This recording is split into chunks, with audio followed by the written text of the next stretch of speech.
So you are a rising generation. A rising generation that is taking over the place. Taking your place as a laborer and exercising selfish faith.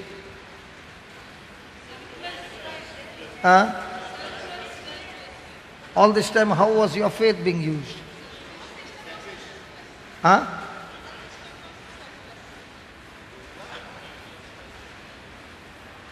Hallelujah.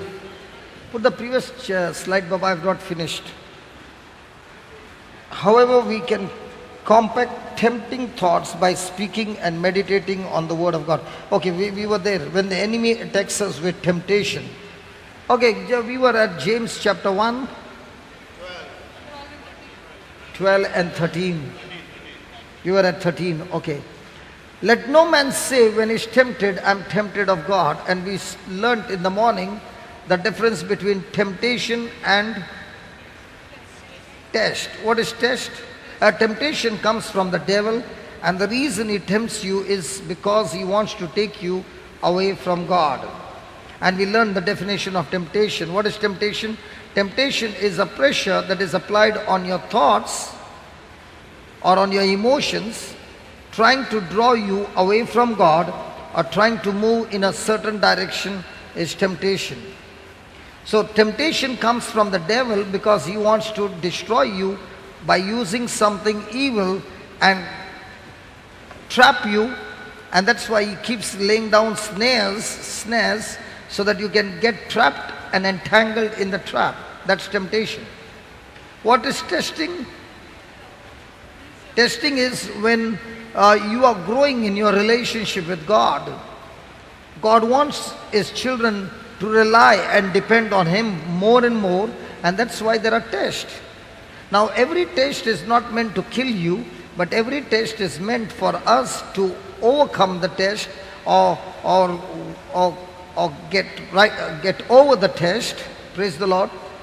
Get victorious over the test, and every time you pass the test, there's a reward. So the testing of your faith produces patience. You remember James chapter 1? See, everybody seated here will say, I want to lack nothing in my life. But to reach that position, lacking nothing in my life, there is one thing, that when you're going through a trial, you will have test. And in the midst of the test, joy is the strength in the midst of the test. Because if you have no joy, there's no question of going through the test. Because the joy gives you strength. What strength? God kind of strength. Praise the Lord. Praise the Lord. So, joy comes from the knowledge of the word. So where there is joy, there is faith. Where there is no joy, there is fear. So whenever you are operating by faith, that faith will be tested. Praise God. And the testing of your faith will be producing patience. What's the meaning of patience? Patience is when the person's mind is set that no matter what happens, the person is consistently, constantly, his mind is the same, irrespective of change of situation. That's patience. Have you ever been impatient? Has anybody ever experienced impatience? You will be impatient when your thought or your mind is not set on God's promises. When your mind is filled with fear, you are impatient. One of the excellent example that I would say is, I like this example. The husband and the wife are both going out and now they are returning back. Let's say Tilan and Tammy are going. And Tammy begins to say to Tilan, listen darling, for tomorrow I don't have the flour for making chapatis. So Tilan says, okay. So she says, can you just stop by the shop? And Tilan, the husband, stops near a big mall, and she says, listen, I did not bring the purse. Anyway, when you are there, I don't have to carry the purse. So can you give me some rupees? So he opens his purse and gives her the credit card. Praise God. And she says, Here I'm gone and here I will come back. And she goes inside and he is waiting in the parking lot and 30 minutes are gone. What must be coming in his mind? What thoughts must be coming in his mind? Yeah, she must have lost the credit card. Very good. Or she must have got lost in the mall. Very good. What all thoughts here? Fantastic. Huh?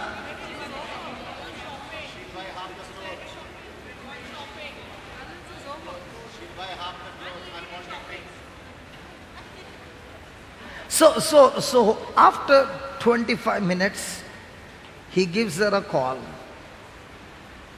Now, how do you think will be the hello?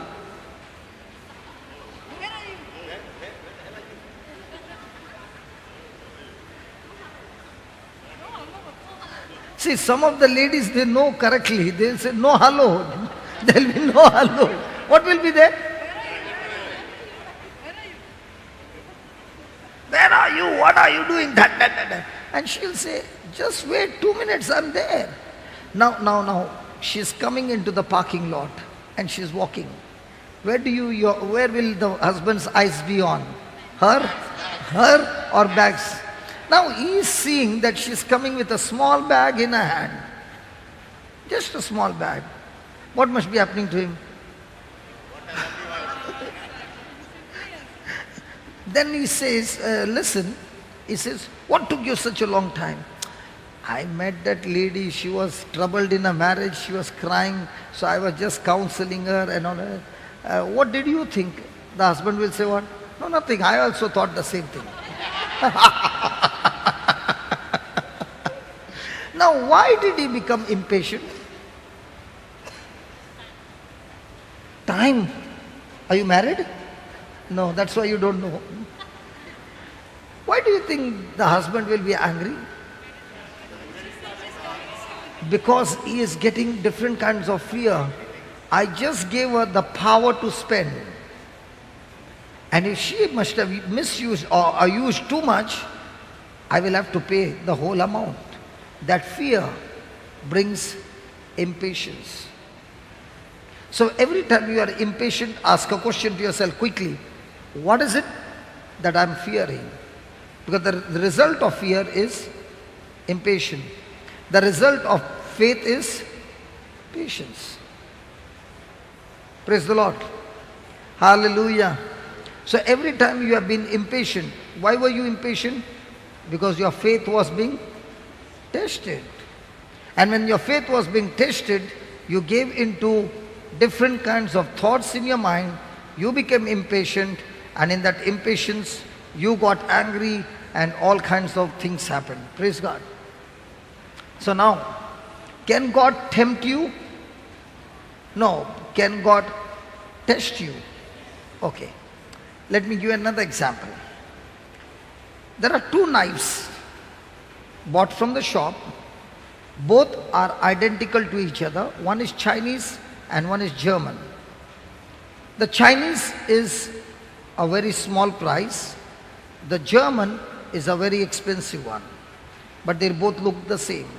So you start using the Chinese blade, and after 2 months, when you cut the tomato, instead of the tomato being cut, the juice comes out. Why? Blunt, very blunt. It's blunt. Okay, very good.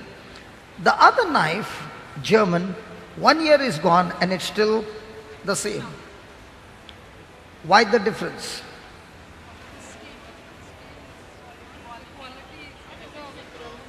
Why is the difference?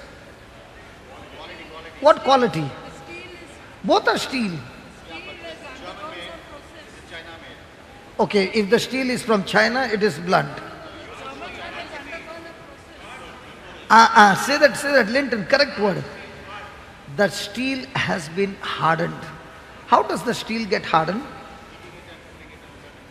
Yes, it is made red hot, and with that temperature, it is cooled in one shot.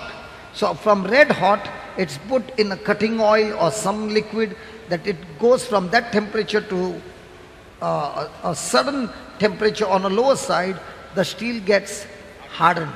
Now when you put a scratch, there will be no scratch on the steel because it has got hardened. So when the sharpness is there, because of the hardness of the steel, the sharpness remains. In the same way, when we are going through some test, we are also made red hot. And when we are made red hot, there comes a time when you are tested and you pass the test once, you pass the test twice, you pass the test thrice. Now what is happening? Your steel is getting hardened. Now when you go through the same test the fourth time, you're saying, I've been there before, no problem.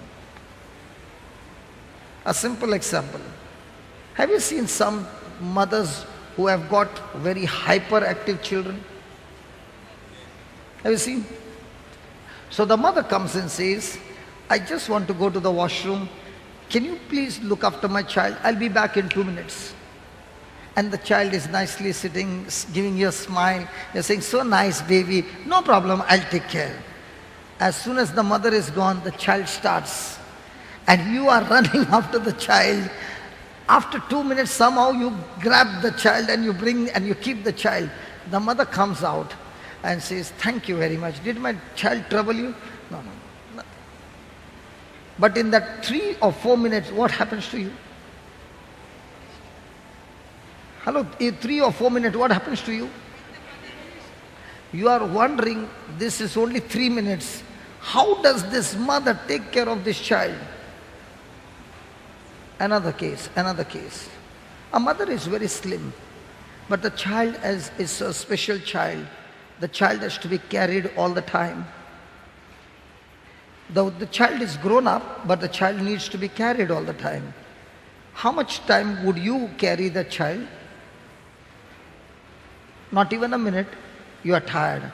But you will see the mother carrying the child for a long, long time. Why? Because she has gone through rigorous testing and she has passed the test. Her strength has multiplied. In the same way, God allows these things to come into our life, not to destroy us, but to build us up. Hallelujah. Hallelujah. So first thing you should see, is the test with evil, then it's the devil tempting me. Is the test with something good, then God is training me. Hallelujah. Did Joseph go through a lot of tests?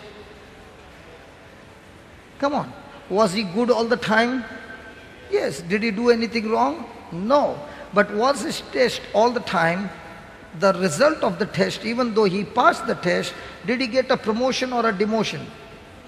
He got a demotion, even though he passed the test. He was in his father's house. He was sold as a slave. He did not fall into the trap of the Egyptian master's wife who wanted to have a physical relationship with him. He refused and he obeyed God. Where did he land up? In the prison. Now in the prison, was it his job to look after the prisoners? No. With his own heart, he began to serve everybody. He helped the prisoner to interpret the dream. Did he remember him? No. Every time he did something good, it ended up with something bad. But in all these things, do you find Joseph grumbling? No. He had passed the test. Instead of a promotion, it looked like a demotion. But there came a time when he had to pass one more test, when he was brought before the king to interpret the dream. Because of his connection with God all the time, with good things and obedience to God, God gave him the inspiration by which he interpreted the dream, and the dream was interpreted right, and because of which the king made him the governor. Hallelujah. So when we go through the test and we pass the test, the reward is not small, it's beyond imagination. Hallelujah. But the problem is, when a test comes, we quickly go with a wrong mindset. Hallelujah. All those who are mothers, do you tell your child, study, study, study? Why do you say? When we were small, there used to be an essay writing. What if there were no exams? It would be so good. Why do they have exams? To trouble the child. Very good. Huh? No, only the test is only to check the knowledge that has been imparted to the child. How much does the child retained the knowledge. If the child has retained the knowledge by writing the answers right, the child gets promoted to the next class because of that test. In the same way, when we are going through some test, are we all excited that this test is going to take me to the next class if I pass the test? Or the moment we look at the test, we are depressed? So the very mindset of facing the test is wrong, and that's why we are looking at every test in a negative way instead of using the test to rise higher.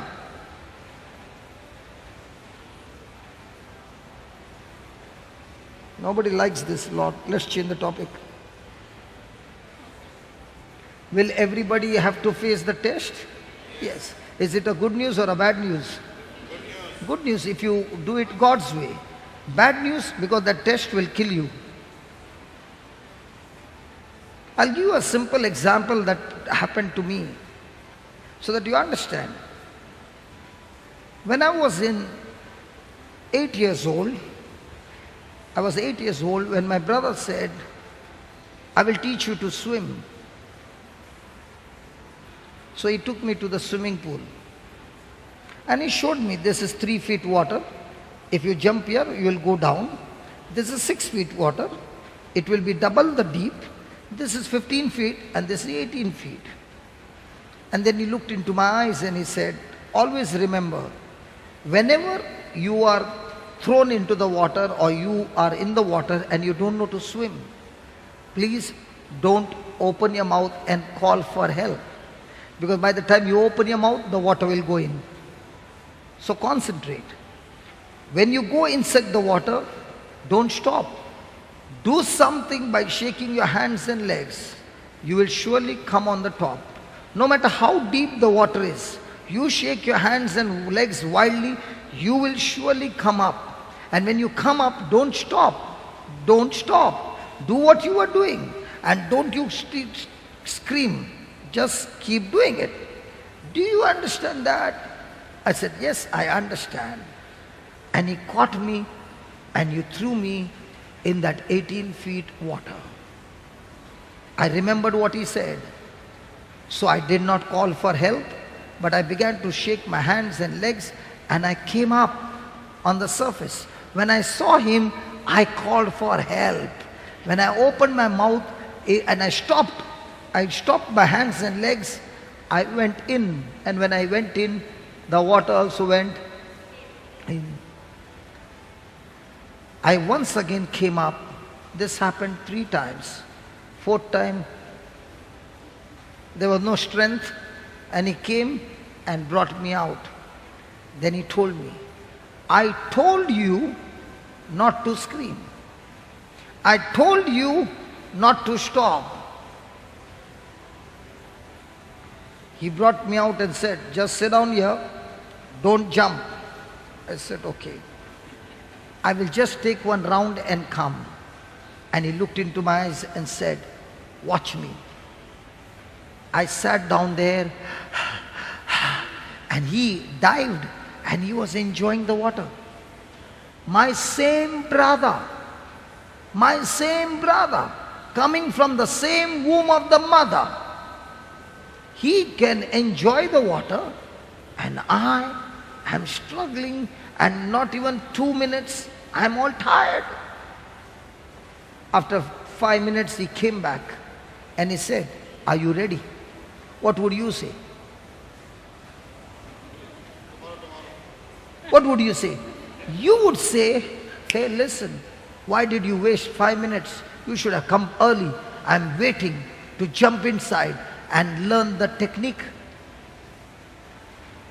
That's what happened to me. He said, are you ready? I said, yes, I'm ready. Why?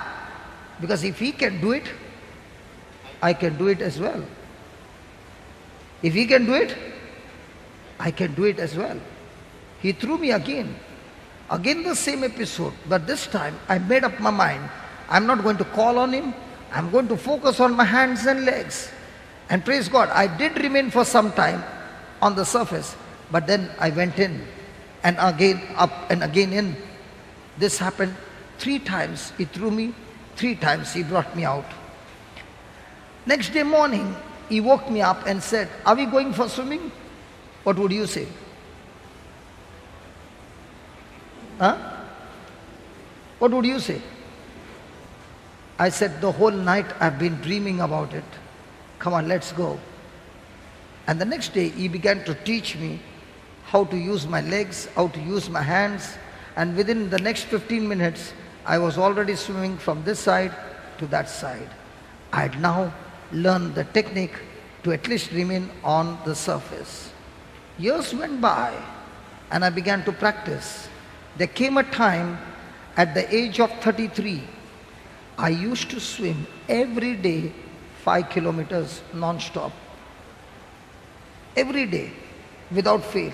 5 kilometers every day I would swim. And that's the time when I began to study the word. The Lord began to show me this episode and said, "How is it when you were young, you could not swim more than 3 minutes, you were tired. At the age of 33, you can swim for 5 kilometers and still be not tired. What's the difference?" I said, "Lord, it's the technique."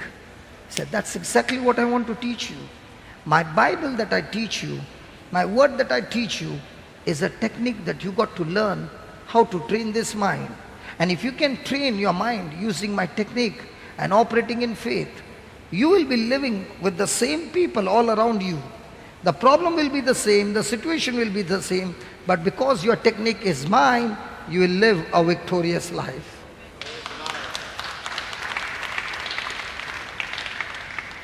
Many people, I think so, if my brother has to teach them swimming, they would have never entered their water all their life. And that's what happens to us. Just because you had one bad experience, you have given up. One bad experience, your mind is set. Your mind has become so negative. And now, when the test comes, you are already with your negative mindset. You do not have a focus of being victorious. You don't have a focus of being a champion. You don't have a focus of being an overcomer. You are already made up your mind that test is too big for me. I will be drowned. I will be finished. No. The Holy Spirit is there with us to strengthen us. Amen. So remember, God cannot tempt us with something evil. The devil is the one who is tempting us with evil. And if he is tempting us, and if we are overcoming the temptation, we receive the crown of life. And if we are going through some test, the test is not meant to kill you. The test is meant to make you genuine in your faith, strong in your faith, temper your faith, that now when you face, you are a champion. Amen. Give me the 14th verse.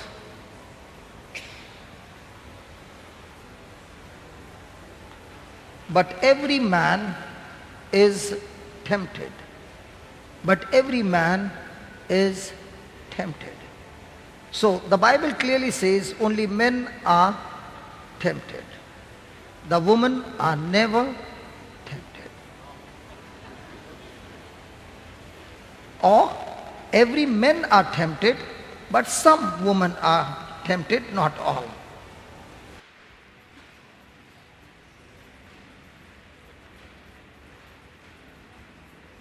Do all men and women are tempted? Yes. Now we will see how a person can go and mess up his life. And the Lord wants to show us 7 steps that every person goes through before he messes up his life. 7 steps of temptation where a person will end up with a messed up life. The first one is every man is tempted. The word tempted. That word tempted means a single negative thought. A single negative thought. Tempted. Second, when he is drawn away. When he is drawn away. Second one is drawn away.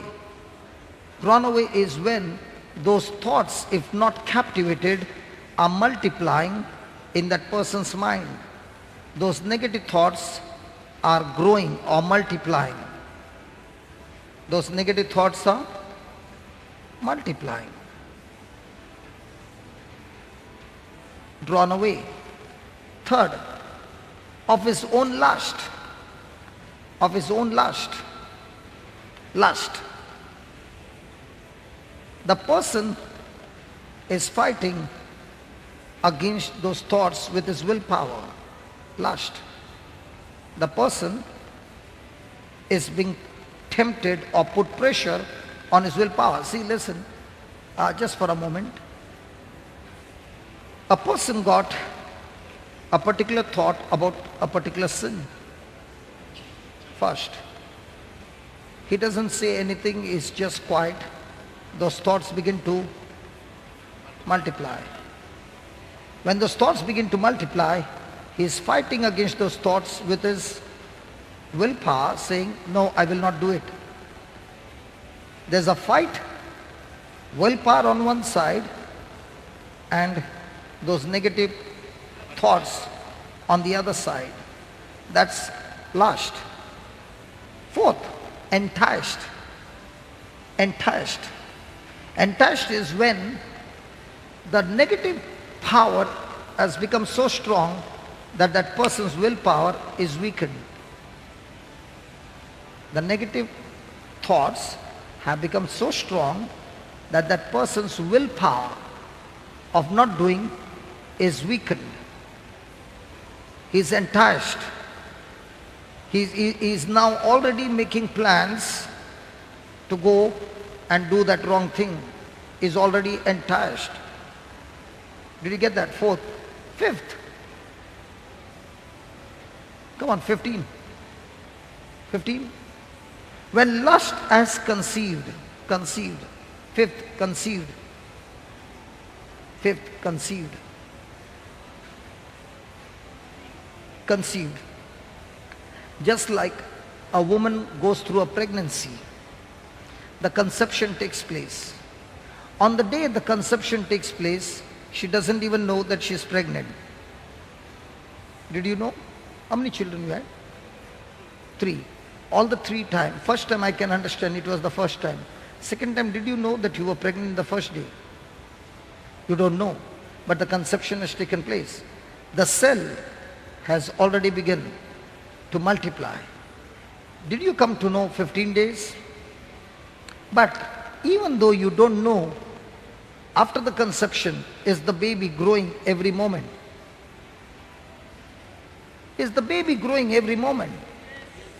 Hello, is the baby growing every moment? In the same way, when a person's willpower is weakened and that person has already got enticed, that person's mind is captivated and the conception of that sin has taken place. Now, God has designed man in such a way that when he makes any kind of desire, when man makes any kind of desire, this mind will design a map how to reach it. If I have made a desire of a particular sin, this mind will make a map or a plan how to go and fulfill it. Because this mind can work on both the sides. It can work on the positive side and the negative side. Hallelujah. So when the person has the conception taken place, now the person is actually meditating and planning, how should I go and fulfill it? Because now that sin has already started taking control over the mind and that person is already stepping out to go into action. 5th point, conception. 6th point, it brings forth sin. It brings forth sin is 6th point. Now the person has not only got those things in the mind, that person has already moved into action. That person has already moved into action. And 6th and 7th point, when it is finished, It brings forth death. Death. Death. When that person has acted on that sin, the consequences of that sin is death. For a person, for example, a person has got a good company, but he was taking bribe. He took the bribe for the first time and he got caught. Not only he lost his job, he ended up in prison, he lost his status, he lost his family, he lost everything. Are you following? Okay, I'll give you a real testimony. This happened. In those days, I used to go to a place called Bhusawal. Bhusawal is at the border of Maharashtra and Madhya Pradesh. And it's a very, very hot place that in summer it can go up to 50. Okay? So we used to have a retreat, and we were 5 brothers, 5 of us. We went to give a retreat. And there, the family who invited us would always eat ice cream. They eat a lot of ice cream. So instead of lunch, we have lunch and then we eat one ice cream. Correct? They have lunch of the ice cream where they will eat 8 to 10 ice creams. So when they have a ice cream, they bring the ice cream in the whole ice box. So we were enjoying all those 4 or 5 days. The retreat got over. We went back home, and one of the brother, he ate too many ice creams. He ended up with bronchitis in Bombay. After 4 or 5 months, we came back to Bhusawal, and this brother also was there, and the time came for the ice cream. Praise God.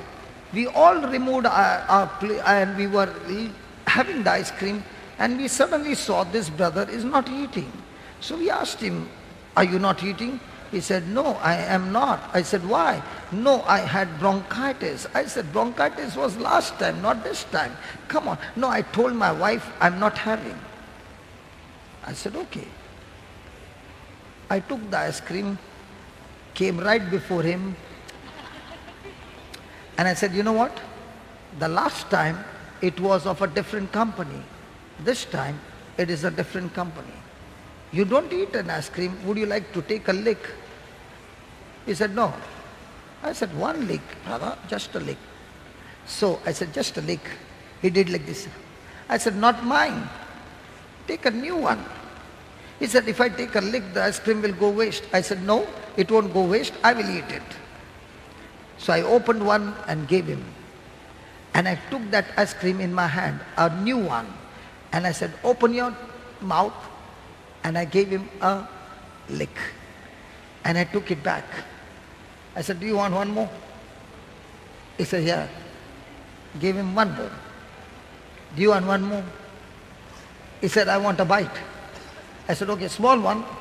Now he did not take a lick, he took a bite. And when he took a bite, he grabbed the ice cream from my hand and he ate the whole ice cream. I told him, "Brother, I told you only one lick, not good for you." Now we went for the second one. What was he doing? He also started the second one, the third one, the fourth one. Did he have the intention to eat it? No. Did he have the desire to eat it? Yes. Now for that desire to get ignited, did I act like a devil and give him a lick? The same thing happens with sin. Satan gives you just a lick to give you a pleasure. And from there, he grabs you as a bait. He gives you the bait, and like a fish that gets caught up in the hook, you and I get caught up and end up in a mess. First was just a thought. "No, brother, I won't have that ice cream." Come on, yeah, just a lick. Thoughts multiplied. Come on, just one. The willpower saying, "No." One lick, the willpower is gone. Now he's ready for a bite. Now conception has taken place. One by one the ice creams are going in. Hallelujah. Does this happen in our life? I'll give you another example. Can I give you? Or you know already some examples of your own life. You don't know? Okay, I'll give you one. I was living in Bombay, and I was all by myself in Bombay. And I used to go everywhere, and that night I came home. And during that time, the cable TV was very, very on a high pitch. Now cable TV is not that much, but now everything is pay channel, something high pitch. And late night they would be having the dirty movies during that time. I'd already changed, already going and preaching the word of God. And I was at home watching some God channel, the time God channel was not, a Miracle Net was there, watching it. So I did not like what was being spoken, so I shifted. How many of you find when that channel becomes boring, the remote becomes very handy? Instead of going up till there, you can shift the channels. Anybody has ever shifted channels? No, not that way. You are not fixed on channels, you are just shifting the channels. See, when you know some channels, you will put the numbers. You don't shift. But anybody has ever tried to shift the channels? So I was also shifting the channels. And when I was shifting the channels, there came a movie, which is not at all Christian movie, and there was a scene. Can you believe this thumb got frozen? Instead of pressing the button, this was not working. The remote was working, but the thumb did not work because the eyes were fixed there. Not possible? Possible, okay. And it did not work. Then I kept the remote down. Anyway, it's not working. Not the remote, my thumb is not working. And I saw the whole movie. After the movie was over, it was only guilt and guilt and guilt. Cried out to the Lord, said, God, please forgive me. Next day, same time. What do you think? The same channel again, and I'm watching again another movie. This happened for 3 days. Praise God. And that's the time I cried and I said, God, I'm going back to my old life. Please help me. Please get me out of this place. He said, it is so simple. Take a knife. Take a knife.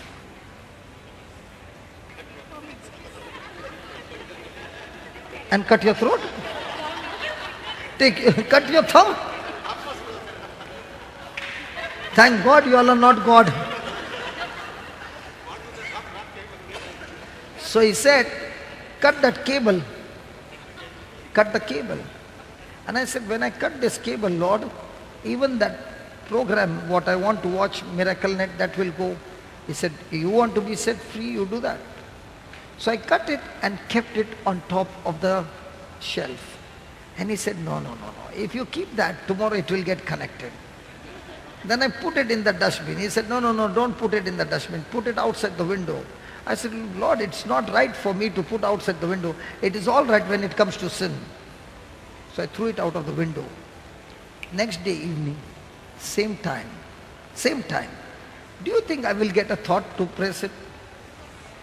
I will not get, because there is no connection. I know there is no connection. Even if there is no connection, it won't come. And because I know that there is no connection, from that day on, for 4 years the TV was just like that.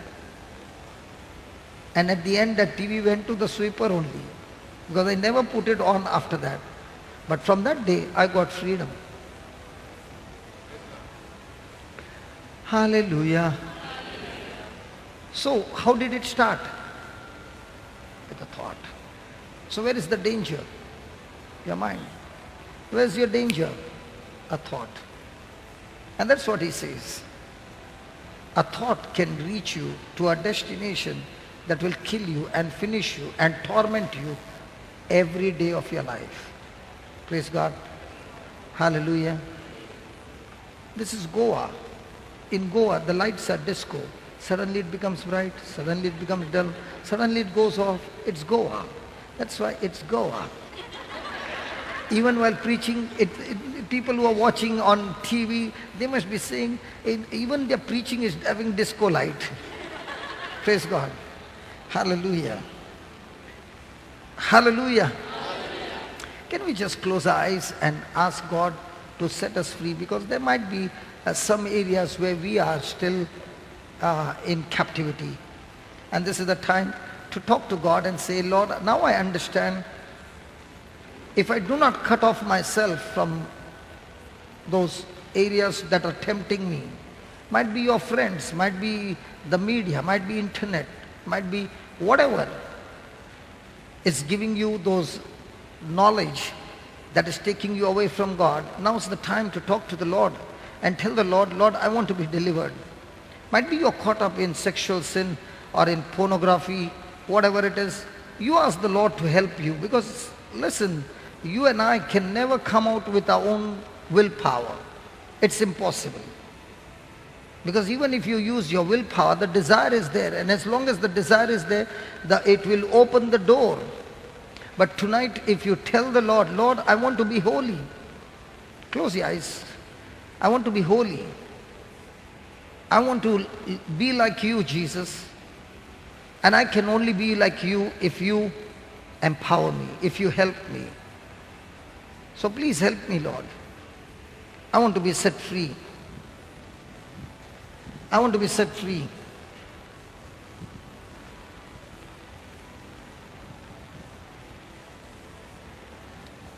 The enemy always wants to attack us with temptations.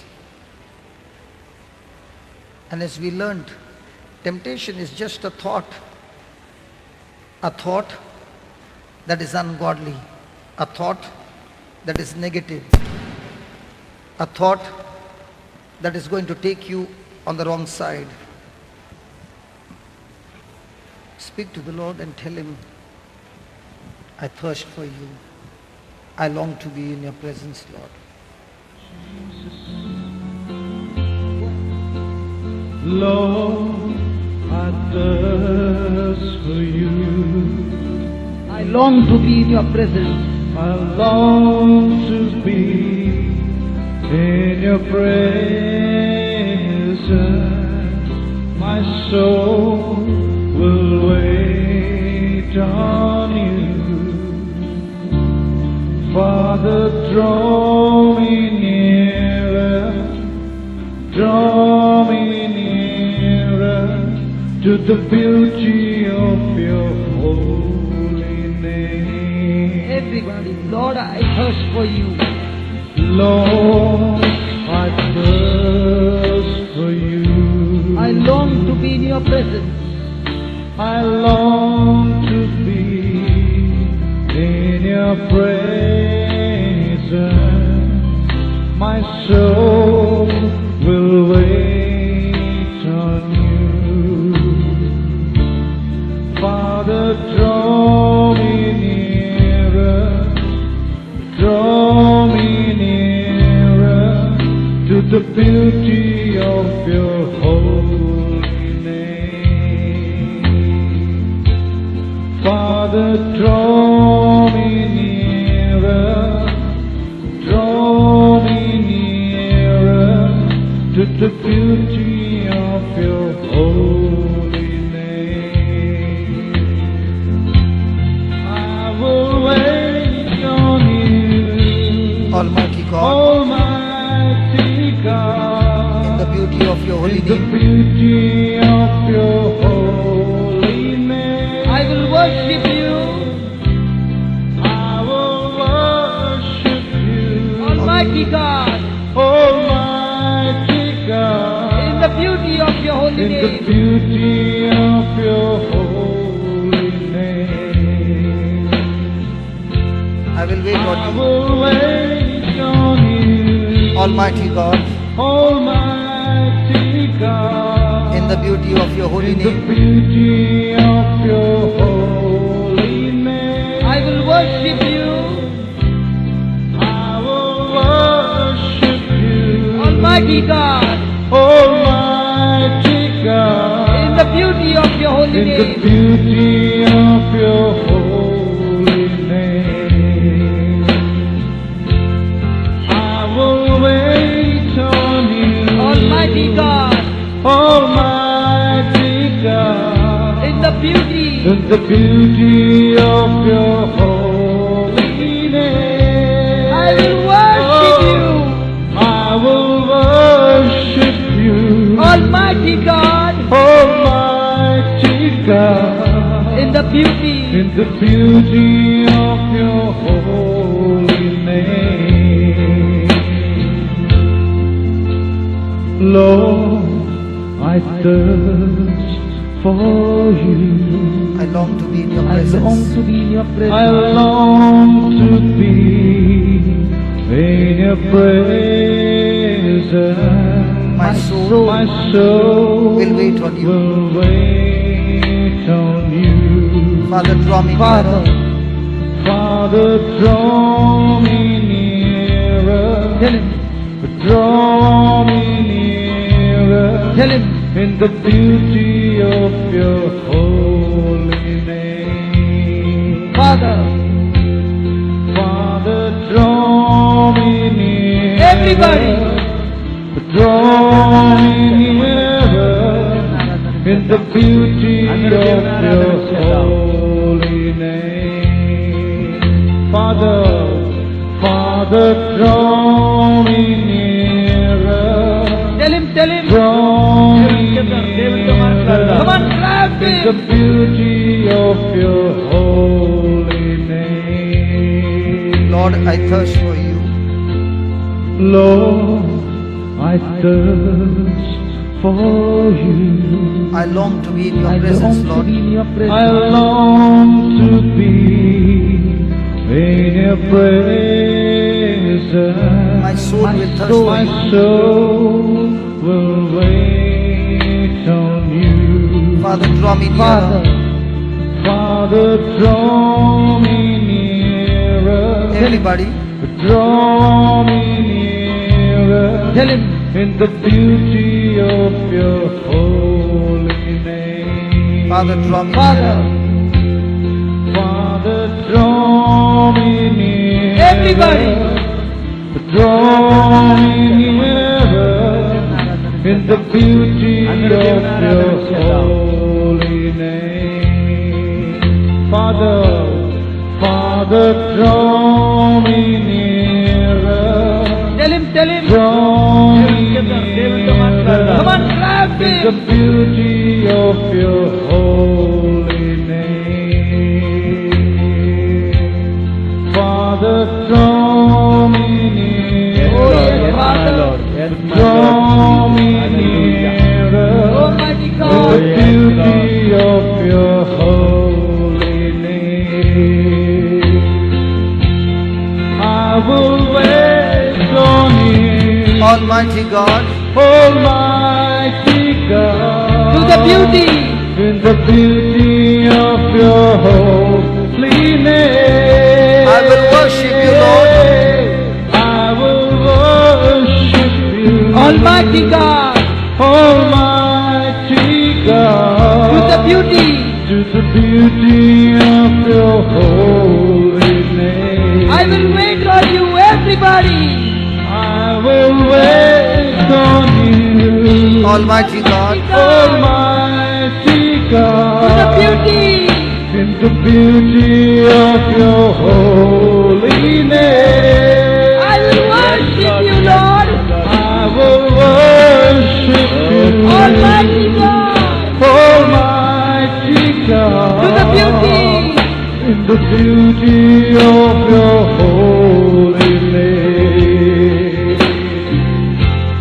I will wait on you, Almighty God, in the beauty of your holy name, in the beauty of your holy name. oh yeah, Yes, I worship you, Lord. I worship you, I worship you.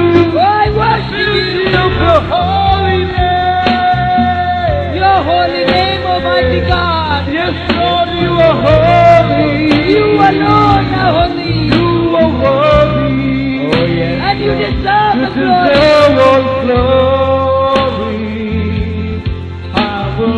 worship you.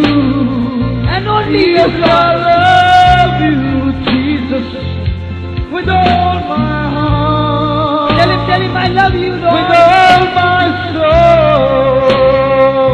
Yes, I worship you. Jesus, I worship you. Tell him, brothers and Yes, I sisters. worship you. I worship you, my God. యేసయ్యా, నిన్నే ఆరాధిస్తున్నా. ప్రభువా, నిన్నే You ఆరాధిస్తున్నా. are holy. There is none like you, O Lord. Jesus, you are holy. Yes, Lord. Yes, my Lord. Jesus, you are holy. Jesus, you are holy. You are holy. Yes, Lord. Yes, Lord. Thank you, Lord. I will wait on you, Almighty God, Almighty God, in the beauty of your holy in the name, beauty of your holy name. I will worship you. I will worship you, Almighty God, Almighty God, in the beauty of your in holy the name. beauty of your holy name. I will wait on you, Almighty God, in the beauty of your holy name. I will worship you, Almighty God, in the beauty of your holy name. In the beauty of your holy name. Keep your eyes closed, my friend. We learn that Satan tempts us to take us away from God. And these thoughts that he gives us, we keep receiving them, we keep talking those thoughts in our mind. These thoughts says things about ourselves and about others. It is this inner voice within us that chatters on, and all the day along. My friend, this kind of self-talking thoughts begins with a thought. And once we start believing these thoughts, it becomes part of your belief, and a negative cycle begins. These repeated thoughts contributes to your belief system.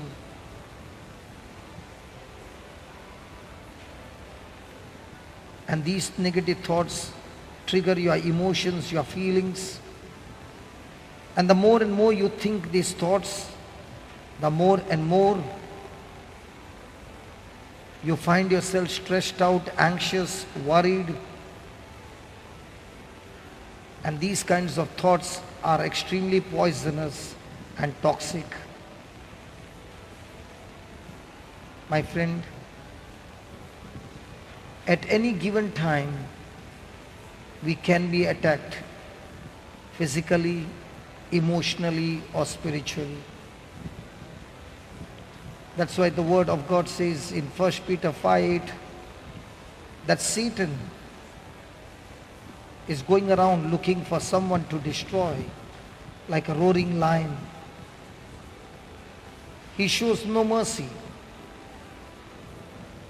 And that's why the Bible says, be alert, be vigilant,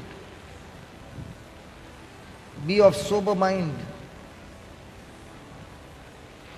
The devil is not able to devour everybody, but only those who are weak.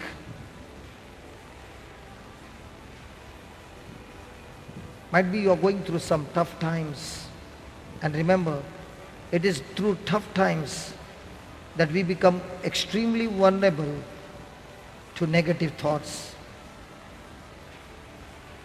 And that's what James 1:14 and 15 speaks about. It's easy for us to focus on what's happening and take our eyes off the Word of God. And that's why the Bible again and again says, be vigilant, be alert, and be of sober mind, and be aware of what's happening around you.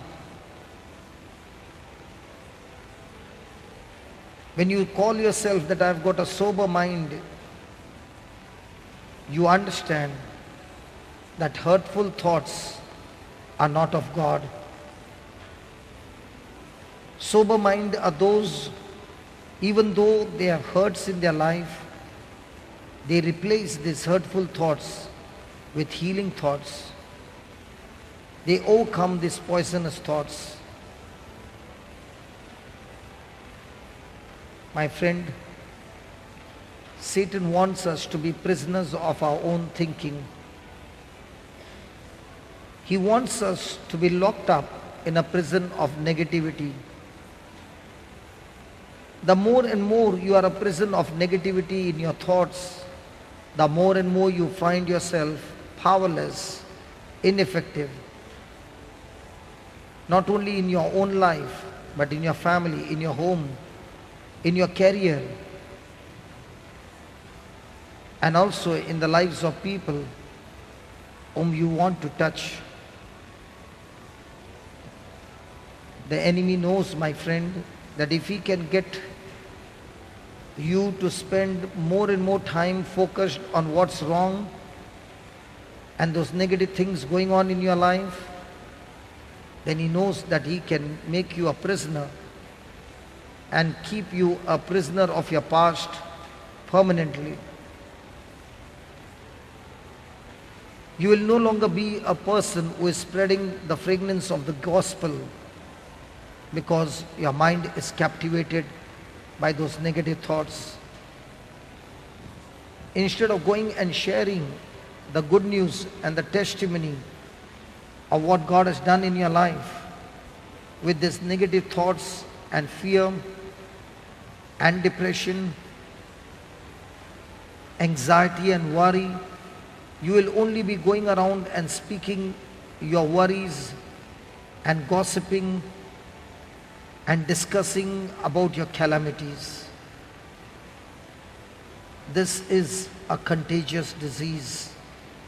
Negative self-talking is like a virus. When it gets activated, it just spreads and destroys the person. It infects you, yourself, and all the others who come in contact with you. Tonight, the Lord has shown us through the scriptures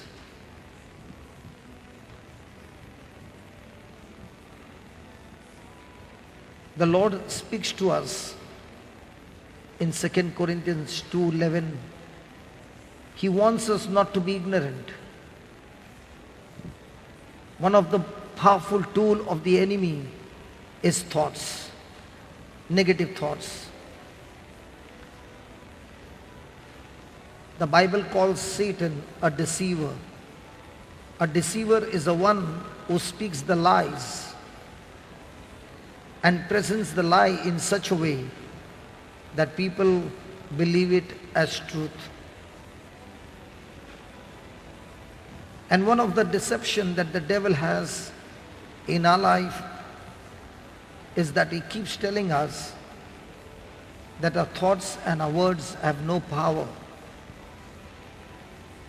He keeps telling us that life and death is not in the power of our tongue. My friend, whatever you are saying, whatever you are thinking is creating whatever you are experiencing right now.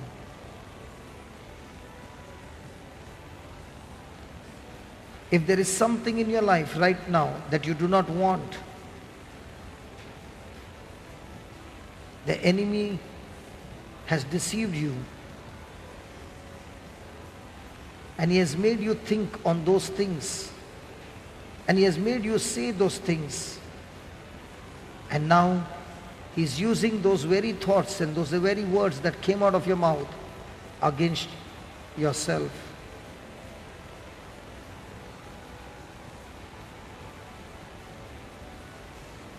My friend, there are thoughts that are coming into your mind.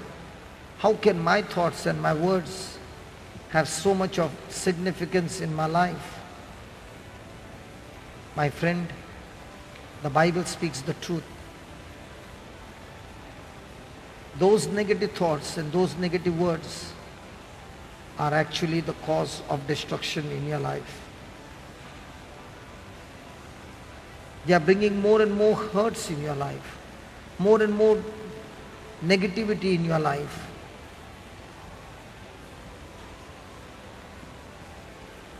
Tonight, the Lord is showing us that each one of us need to search and research our minds. Make a conscious effort to be aware of what we are thinking and what we are saying. A quick question: am I giving the enemy an opportunity to use my mind and my mouth to harm myself, my family, and those around me?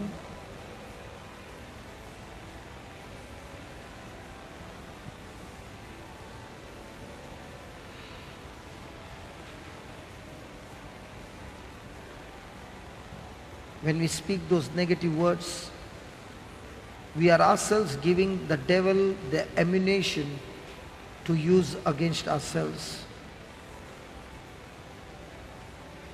Those negative thoughts are temptations.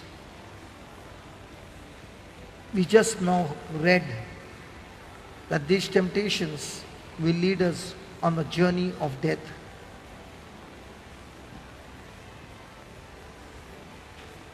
Might be all this time you had the thought that these negative thoughts are harmless.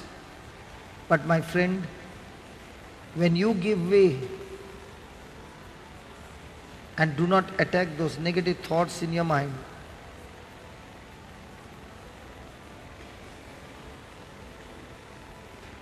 you have given the enemy a room to have a hold on you. Refuse to give an enemy a foothold by captivating every negative thought that comes to you.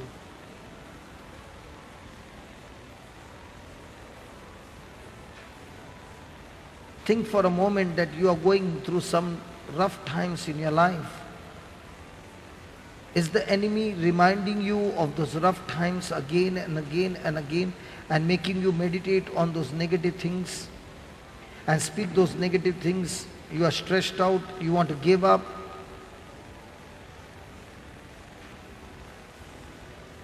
What kind of words are you saying? What kind of words are you meditating on?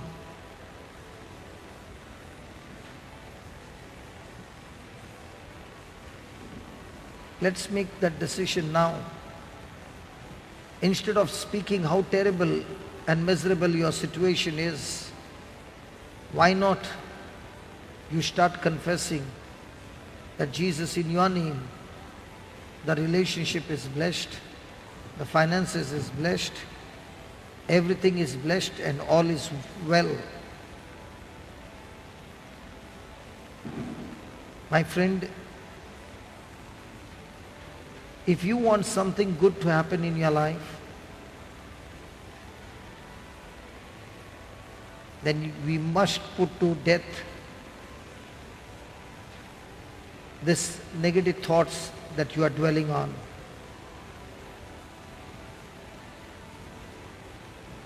Instead of being anxious and worried and complaining and grumbling and doubting those negative things happening in your life, open your mouth and speak the faith-filled words. Because these faith-filled words have the power to move the mountains and turn negative circumstances in your favor. My friend, this is the time the Holy Spirit wants you to open your mouth and prophesy godly things in your life. Even if there are some ungodly things, miserable things happening in your life, and you have been focusing on them and you have been opening your mouth and confessing them, now is the time to repent and say, Lord, I refuse to give in to what I see, but I ask you to train me and believe and make me believe the things that are unseen.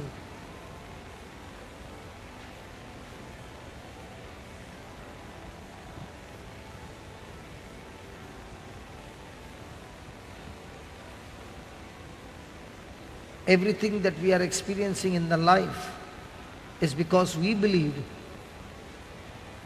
those things to be true.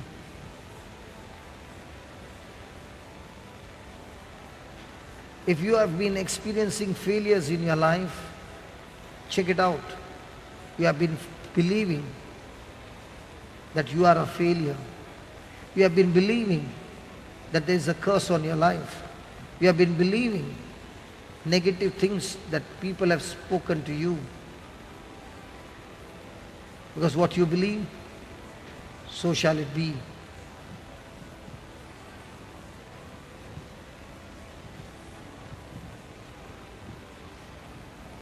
Right now, tell the Lord, Lord, help me to tame my mind, to change what I believe, to change what I say.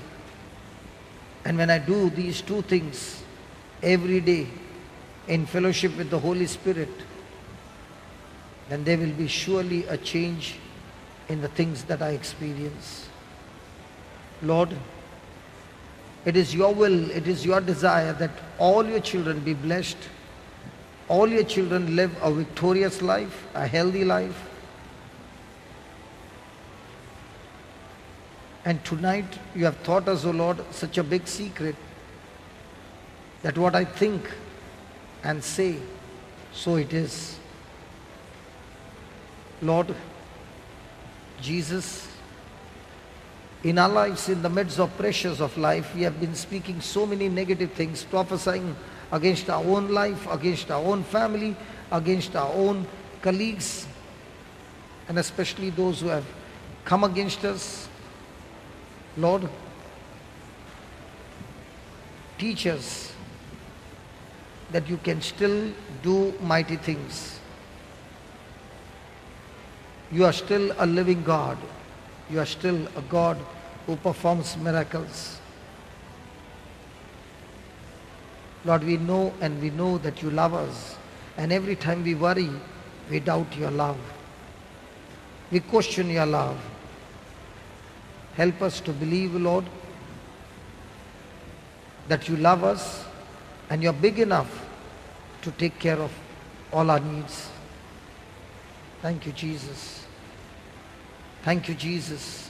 My friend, as you are praying to Jesus, believe that Jesus at this very moment has already begun to move on your behalf. Because the moment we repented of speaking the negative things, the cycle of negativity, the cycle of failure, the cycle of destruction has ceased. Believe that the Lord is here and is moving in our midst on our behalf. Believe that from now on, your thoughts are God's thoughts, thoughts according to the Word of God, and practice speaking these God's words. It will surely bring a change in your life. Thank you, Jesus. Praise you, Jesus. Hallelujah. Hallelujah. Hallelujah. Hallelujah. Thank you, Jesus. So the moment we choose our thoughts, our words in line with the Word of God, it unlocks the chains, it unlocks the prison doors and opens the doors of blessings, doors to endless possibilities of joy, of peace, and the best part, heaven on earth with Jesus. Thank you, Jesus. Praise you, Jesus. Hallelujah. Did it make any sense? Hello?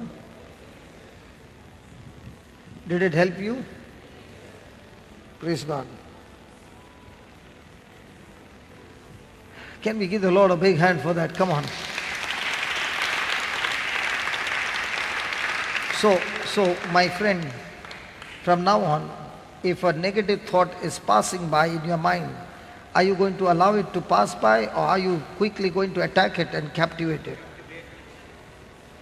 Because if you don't do that, that thought will take you on a journey of destruction. That's what we learned. Praise God. Okay. Taming the mind requires a constant thought check. We must begin to be aware of what we are thinking about. When the enemy attacks us with temptation, he starts with tempting thoughts. We just learned that. However, we can combat those tempting thoughts by speaking and meditating on the Word of God. Praise God. Now, as I'm holding the iPad, there are 2 or 3 insects which have come and they are enjoying the iPad. Okay. Let me give you an example. There was a group of 5 women who went to a restaurant. And as they were sitting there, one handsome, extremely handsome, with a thick mustache, cockroach, came and sat on one lady's chest. Handsome fellow with 2 mustache, and is enjoying the company.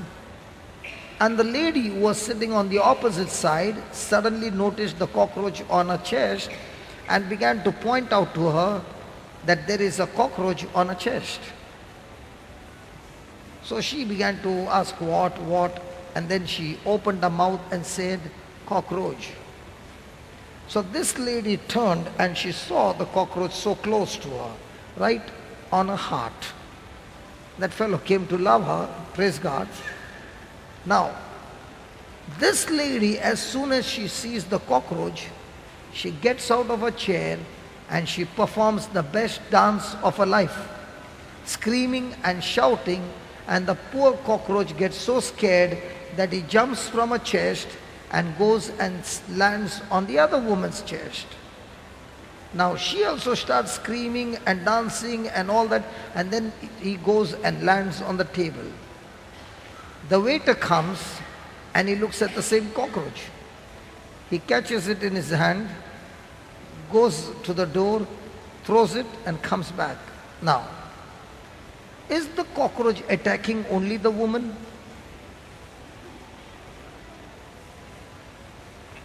Because he was a male one, he was a male cockroach, so he attacked only the female woman, only the woman, right?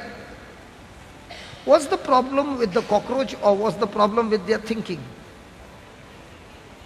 Huh? And that's what God wants to teach us.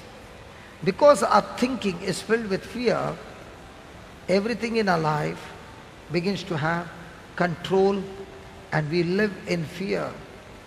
Praise God. See, please understand, our whole life is all about control. Satan wants to deceive you and give you thoughts so that he can control your mind, and with that control mind, he can control you and use you against your own life, against your own family, against your own children, against your own colleagues, and go around making you an instrument to destroy other people's life. On the other side, the good shepherd, Jesus, he does not control you, but he gives you the freedom of choice and says, come on, listen to my word, Meditate on my word, pray on my word, and you will see the victory. So now, every problem there are two choices. One, I can panic. Two, I can pray. Which one do we pick up? Hello? If you panic, things won't change, they will become worse. If you pray with confidence, it has the power to change your situation in your favor. But we are trained for what? See, even when we are taking the worship song and I say, come on, let's pray in tongues, I can hardly hear people's voice coming out. Praise God. But if I give you a half an hour break, my God, you can speak so loudly. And that's the time you don't even get tired. But when it comes to talking to God, you're very tired. Is it true? Is it dinner time? Nobody's talking, that means it's dinner time. What's the time? It's 7 o'clock only. Then why are you so hungry so quickly? 7 o'clock, okay. This is why it is vital that we know the word and which scripture to use when the enemy launches an attack.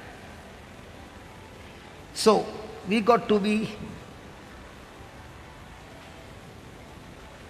that is why it is so important that we know the word, and which scripture to use when the enemy launches an attack. Praise the Lord. Hallelujah. Okay, is there anybody here who has got back pain? Nobody? Back pain? At least somebody? One. Only one? Two. Anybody else? Three. Very good. Anybody else? Four. Anybody else? Anybody else? Five. Very good. And why is it taking such a long time? Oh, you have to feel. Okay, after you're feeling, anybody more?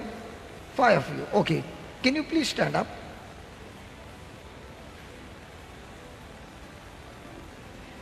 Give me Luke chapter 13 verse 10.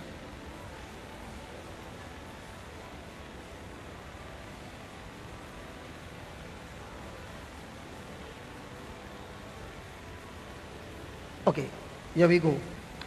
And Jesus was teaching in one of the synagogues on the Sabbath then. And behold, there was a woman which had a spirit of infirmity 18 years and was bowed together and could in no wise lift up herself.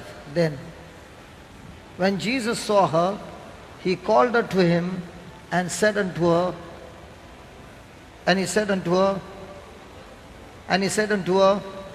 Woman, thou art loosed from your infirmity. Then, and he laid his hands on her, and immediately she died.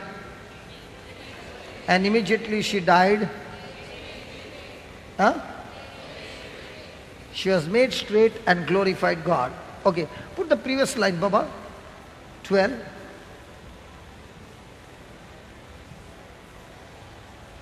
Okay, those who are standing, can a neighbor please stand up? Can a neighbor next to that person please stand up?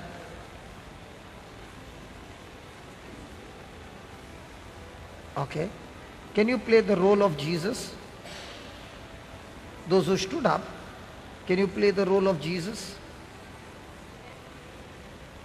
Did Jesus say, the things that I've done, you will also do, and much greater things than what I've done? Yes. This woman had a problem with the back, and these people also have a problem with the back. Whose problem is worst? Hers, because she was bent for 18 years. Okay? Now you are going to use the same scripture and say the same thing, but this time exercise your faith that you are saying it in the name of Jesus. Can you do that? Okay, hold the person's hand and say these words. Lord Jesus, when you saw the woman who had a problem with her back for 18 years, you called her to you and said to her, Woman, you are loosed now from your infirmity. And that very moment, she was made straight. In the same way, Lord Jesus, as I hold my hand, as I hold the hand of this person, I speak to this person, my dear friend, in the name of Jesus, you are loosed right now. You are loosed right now. In the name of Jesus, you are loosed right now. Lord Jesus, I spoke your word. Your word will not come back empty, but accomplish the purpose which it has been sent forth. I thank you, Jesus, for teaching me to exercise my faith. My dear friend, Jesus has touched you, healed you. O Holy Spirit, I thank you for giving this person a complete relief, a complete recovery, a complete restoration, a complete healing. Thank you, Jesus, for healing my friend. Hallelujah. Hallelujah. Hallelujah. Hallelujah. Hallelujah. Hallelujah. Yeah, sister from Sri Lanka. Can you move your back? Is it then? Is the back pain there? No. How long were you suffering? Long time means how many years? 80, 90, 100 years? What is she saying? 12 years and it's gone. God bless you. Come on, give the Lord a big hand. Wow. Yeah.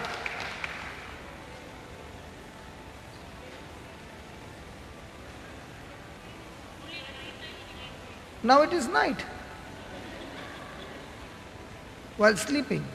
So you check out tonight. Okay? But now it's gone. Oh, the pain comes only at night.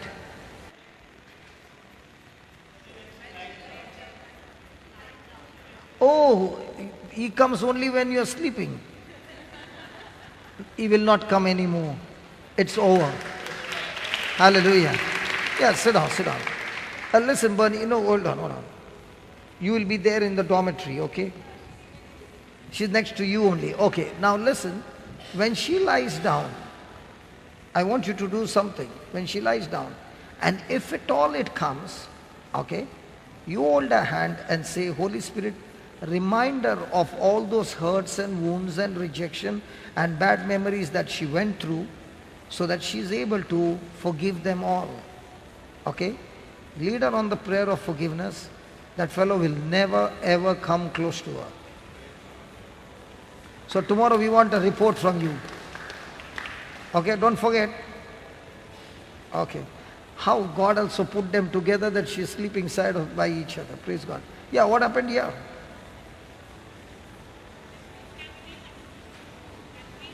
It's not gone completely. It's still there. Okay. Stand up again. Hold a hand. And say this prayer. Lord Jesus, I'm exercising my faith. You said, in your name, I can speak to the mountain. So I'm speaking to this back pain. Hey, back pain, I'm talking to you in the name of Jesus. Like Jesus, I curse you. Be dead from the root and never come back again. Get out of this body. Every pain, get out in the name of Jesus. Thank you, Lord, for healing my friend completely. In the name of Jesus, you are set free, completely set free. Amen. Now move your body. Move your body completely. Huh? It's gone? How long was it? From how long was it? How many? Couple of years, 2 years. Okay. What's happening there, sister? Yeah. Just see what she said. From 95 years? From year 95. I said, she doesn't look like 95. From 95 you are having this pain. And what happened now?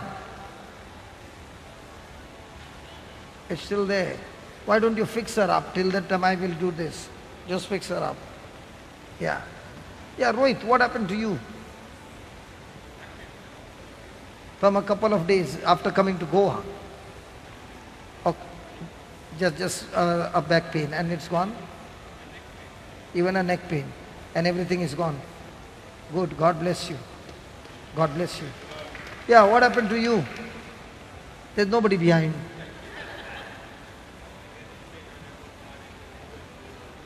You go in cold water. Why do you go in cold water? You get wet, okay. Then when you go into cold water, then what happens? Then you get the back pain. So now there's no cold water here. You came wet in the rain and now what is the pain there? It's gone. God bless you. Congratulations.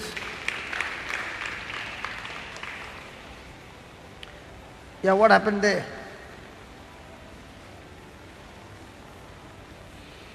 Hallelujah.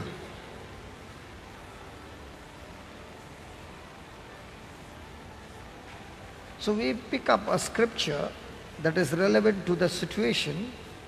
That's what we were learning. That is why it is so important that we know the word and which scripture to use when the enemy launches an attack. When an enemy launches an attack. Okay, now this was physical attack. What about verbal attack? Supposing you are in the office and somebody is doing extreme bad things to you and you even lost your job. Now how do you fight those kind of battles? You lost your job, you are at home now, and that person has falsely accused you and all these things. How will you launch an attack on the enemy when the enemy has attacked you in this area? Luke 4? Okay, but something that will turn that into your victory.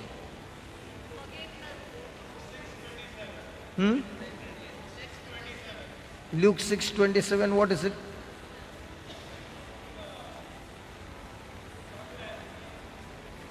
Okay, love your enemies, do good, okay.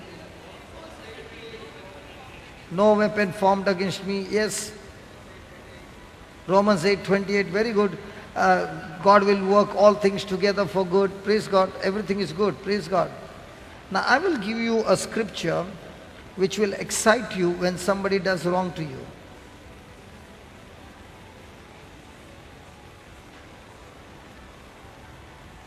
Next time. You will go and buy a cake and celebrate. What happened then? Feeling good? Yeah, sit down. Huh?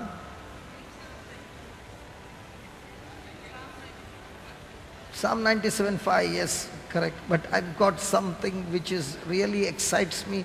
Every time somebody does bad thing to me, it excites me. Can I give you that scripture? You will go straight to the cake shop or you will go for a good celebration and party and come back. Praise God. Okay, that the scripture comes from 1 Peter 3:9.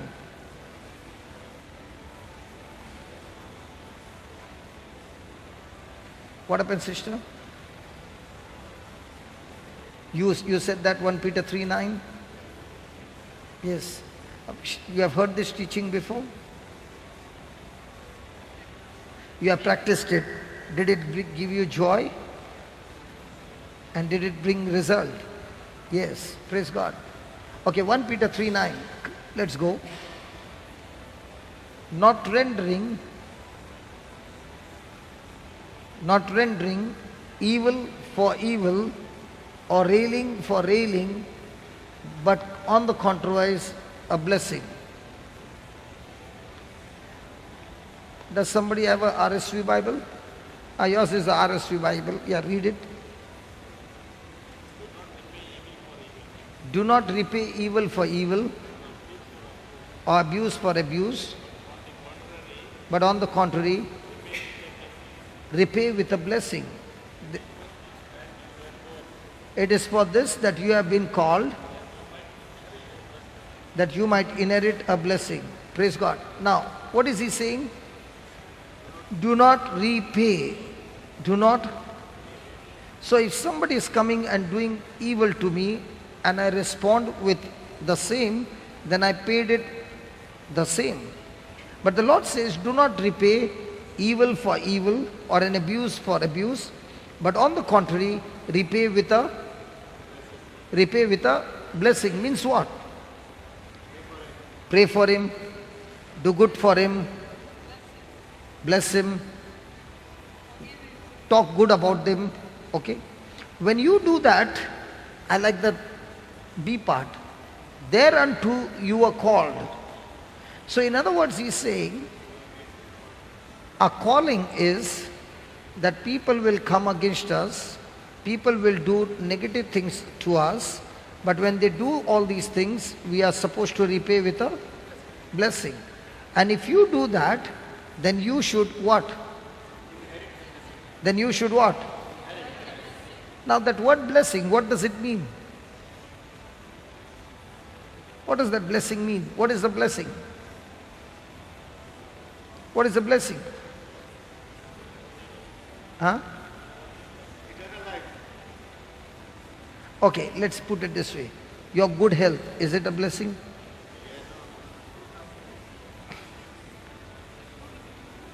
Give them a chance now. Your good health, blessing? Brother, why did you stop? No, you don't look at them, you look at me. Because you are the only one who is answering. Thank God. Your job, is it a blessing?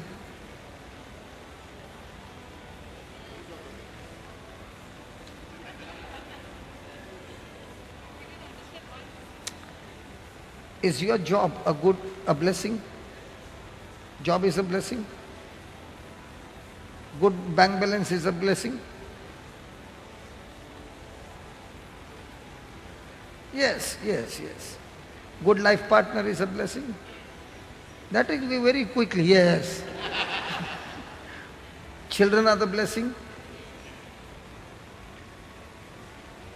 All those things that you're praying for is a blessing? Now, that's where you went wrong. Blessing is the root by which you get all this fruit. See, when God created Adam and Eve, what is the first thing he did? Now, why should God bless them? They were already blessed. They had the garden, they had everything. Then why did God bless them? Blessing is the power by which you can produce all the fruits, all the goodness of God. That's why in the Old Testament, children would fight with their parents for blessing of fruit. In the New Covenant, we fight for what? Blessing for the property. See, property is the fruit. Blessing is the root. So let's say, I and Brother Edwin are brothers, okay? And he is my younger brother. So I snatch his share and I give him a small share. Did I get the property? But was it legal? No. I snatched it from him. Now, did I do something pleasing in God's sight? No. So, will I be blessed, or now have I activated curse? Activated curse. Now, even though the property has come, the next generation who will come will never be able to enjoy it. Why? There's a curse. So what will the curse do? The curse will destroy anything and everything that God has given you, because it's a power from the kingdom of darkness. Another, A person has got nothing, but the blessing of God is on him. Now wherever he goes and gets connected or whatever he does, God will make him prosper. Praise the Lord. Hallelujah. So which one should be more important? The fruit or the root? The root. And here what is he saying? You shall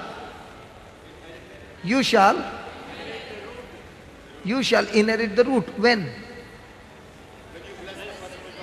When somebody comes against you and you turn around and do good to that person, 100% guarantee you are downloading the blessing. And if you have downloaded the blessing, praise God, everywhere you go, you will find the resources just coming into your life without sweating, and you begin to wonder, Lord, this is how you have blessed me. The fruit just begins to multiply.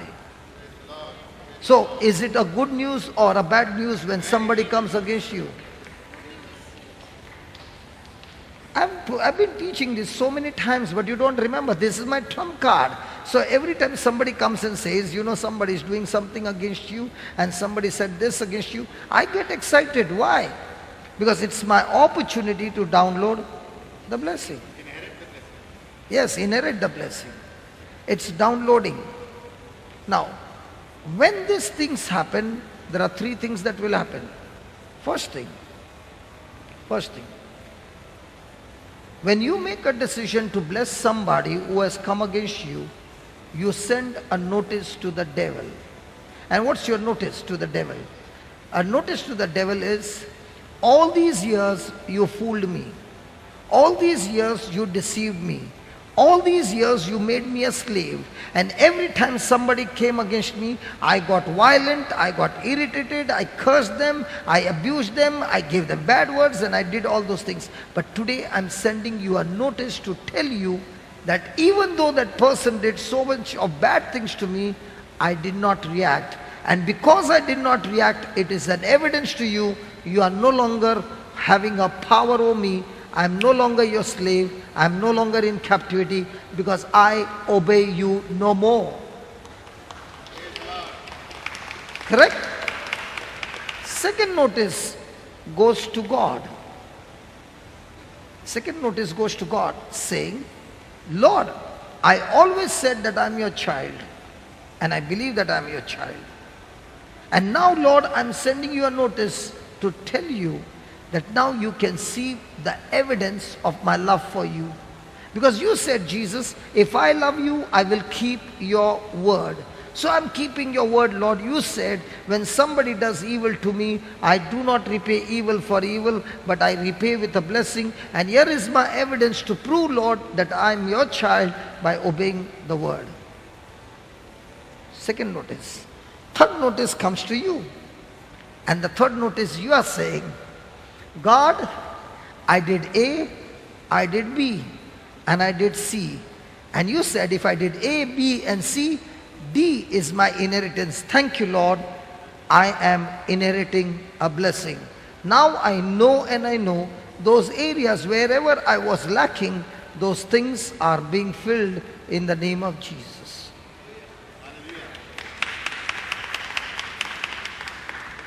Yes. Yeah, it is you are talking in your mind. No, this notice is for you to build up your faith. Just as, okay. Okay, I'll one minute, I'll explain to you. When I did something wrong to you, okay, you must have not opened your mouth in front of me. But in your mind, is the commentator giving you commentary against me? Now that commentary has to be shut down. When you send these notices out of your mouth, this commentary gets shut down, because now you are slapping the devil and saying, you want me to move your way, but I'm going to move God's way. And because I moved God's way, God has promised me a reward. And this, I'm not excited about the reward, but I'm excited about you have no power over me. I am no longer your slave. I am no longer your captive. Because I've got proof and evidence that even though you were giving the commentary, I never obeyed you. But in the past, I always obeyed you, and I made a mess in my own life. Just as we have got a self-talk when he's tempting us, now this is a self-talk speaking about the scripture to ourselves. That's why whenever people study concerning worry and fear, you can speak that scripture once in the morning, once in the afternoon, once at night. Okay, no power. But when the battle is on and you pick up that scripture and now you're talking that scripture, you put the commentator to shut down. Are you following?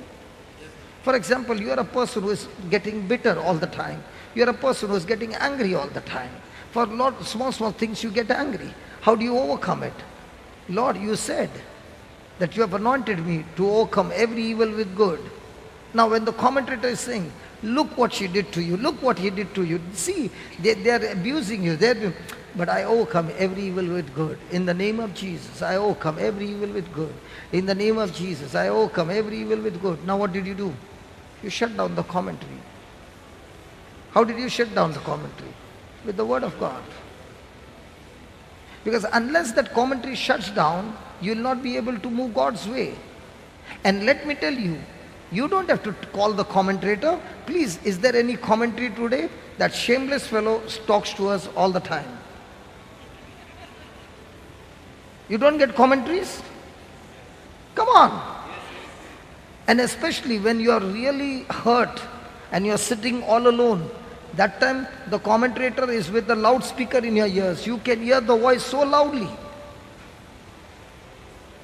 And because his commentary is loud, nobody is talking to you. Tears are rolling down. Why? Because you are listening to his commentary. Now what will you do? 1 Peter 3:9 says, if that person has done that, let me tell you, that person is not the real culprit, because Bible says we do not fight against flesh and blood, but we fight against the principalities. And I got news to tell you, devil, you deceived my friend and you used his mouth and his mind to come and speak to me. It was not my friend who spoke, it was you who spoke, devil. And I've got news to tell you, I'm going to turn around and do good to that person. And when I'm doing good to that person, I'm going to slap you, devil. Now, is your commentary on? Yeah, you got your own commentary from the Bible. Are we fighting against flesh and blood? Are we fighting against people according to the Bible? No, we are fighting against spirits. But in our real life, with whom are we fighting? With people or with the spirit? Because we are fighting with the people, what is the devil doing? He is using this side, and then hallelujah. But now are we understanding his game? Yes, praise God. Hallelujah. Yeah.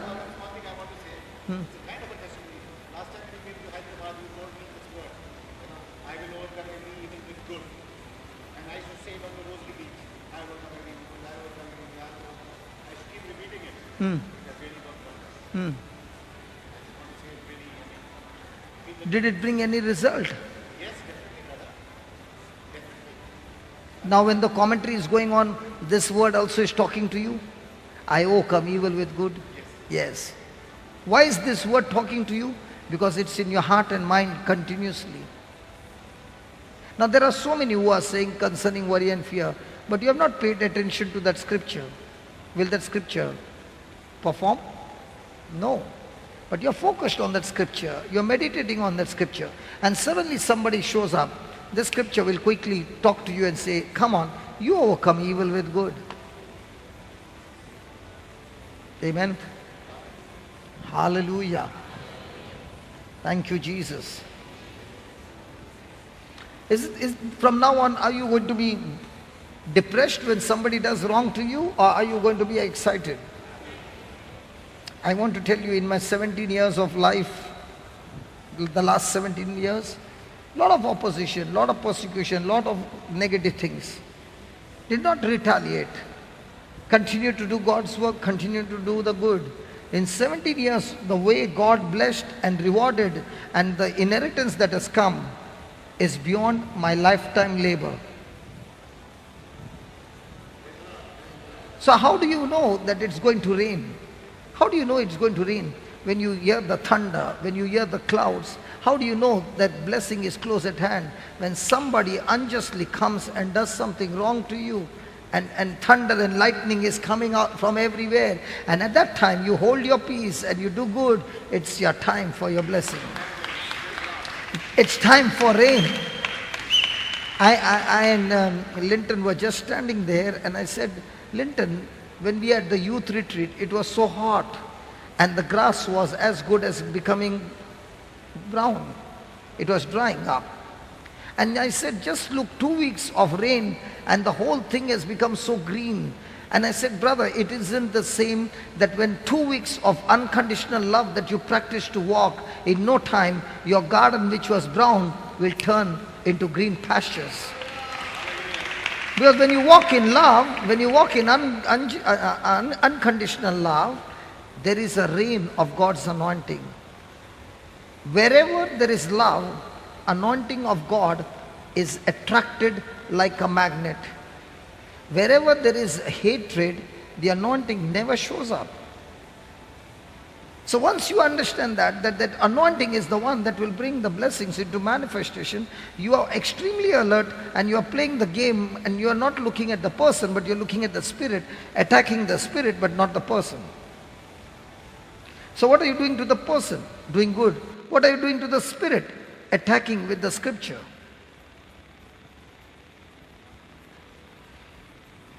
Praise God. Shall I continue? Or you got bugged up? I remember my early days when we used to get all kinds of opposition. I used to call up Alred on the phone and I would say, Alred, just come out, good news, good news, good news. And I would tell this, all these things have happened and it is not true, it's all lies. And I would say, come on, let's celebrate. And he would be in his place, I would be in my place on the phone, and we would praise God and dance, and we would say, hey, we passed the test, hey, we passed the test, hey, we passed the test, we blessed them, we blessed them, we blessed them, we prayed for them, praise the Lord, hallelujah. And in no time, everything would turn around in our favor. Would not allow those negative things to have a hold. There is, brother,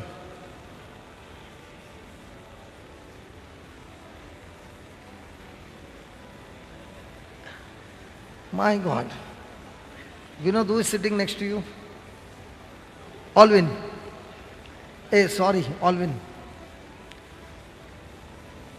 When they started in Mysore, they had tough times.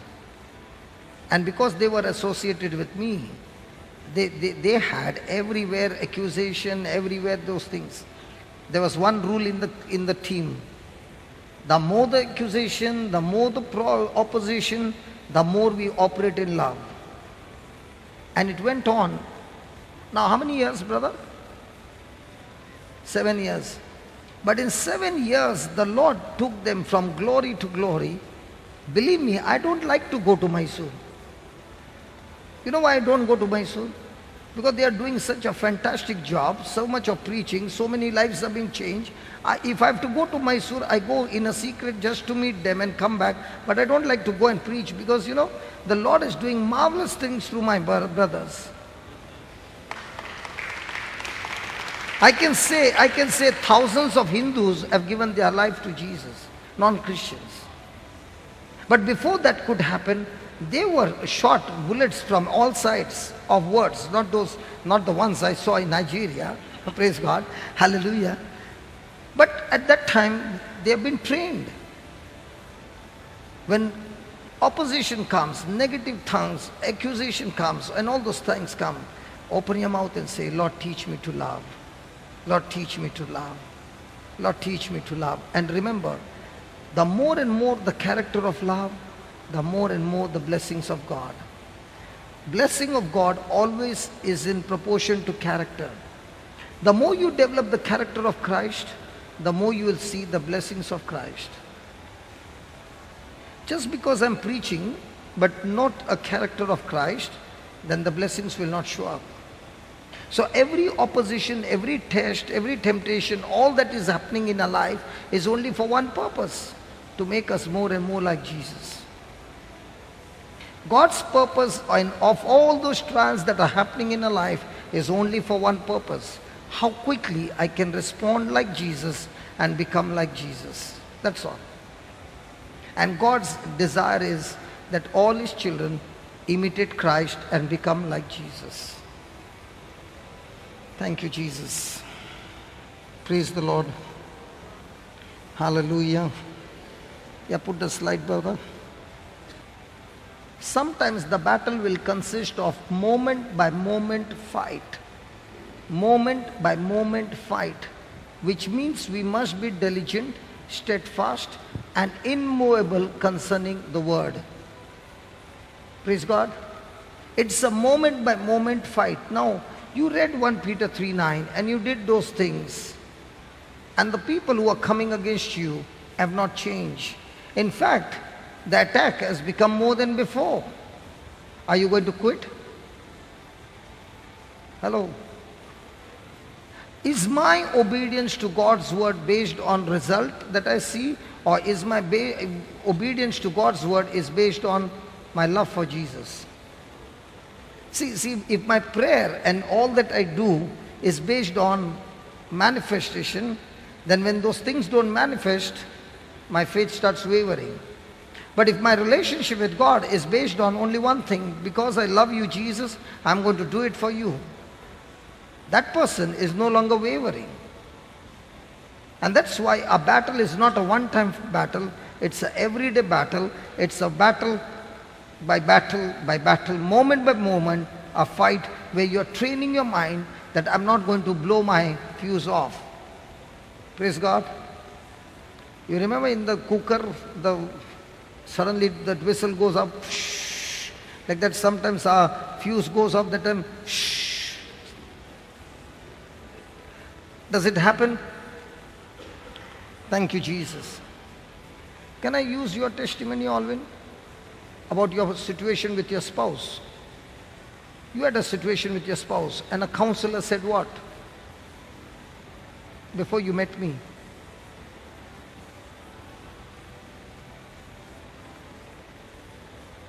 Come here, come here, come here, come here.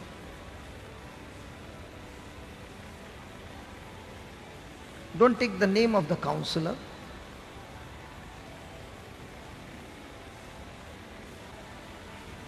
Did you see that boy?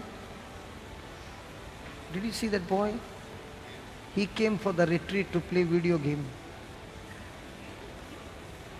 I'm not joking. He loves video games. So I told him,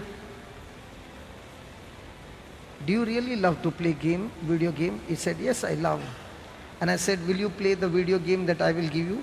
Come here, Ashton. Ashton is a good blessing for all of us. Praise God.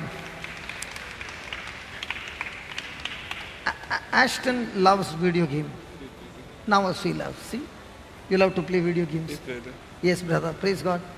And one day I told him, brother, I've got a game. Will you play? And he said, yes. And I said, how long can you play? He said, I enjoy playing for 4 hours, 6 hours, 8 hours. So I took him to the control room and I showed him the video editing. And I said, can you play this game? And he was very interested. And now how many years? How long? 1 year. So it's been 1 year that Ashton has been playing a video game, a computer game called video editing. So all of you who are watching on cable TV, the man who is doing it is this person.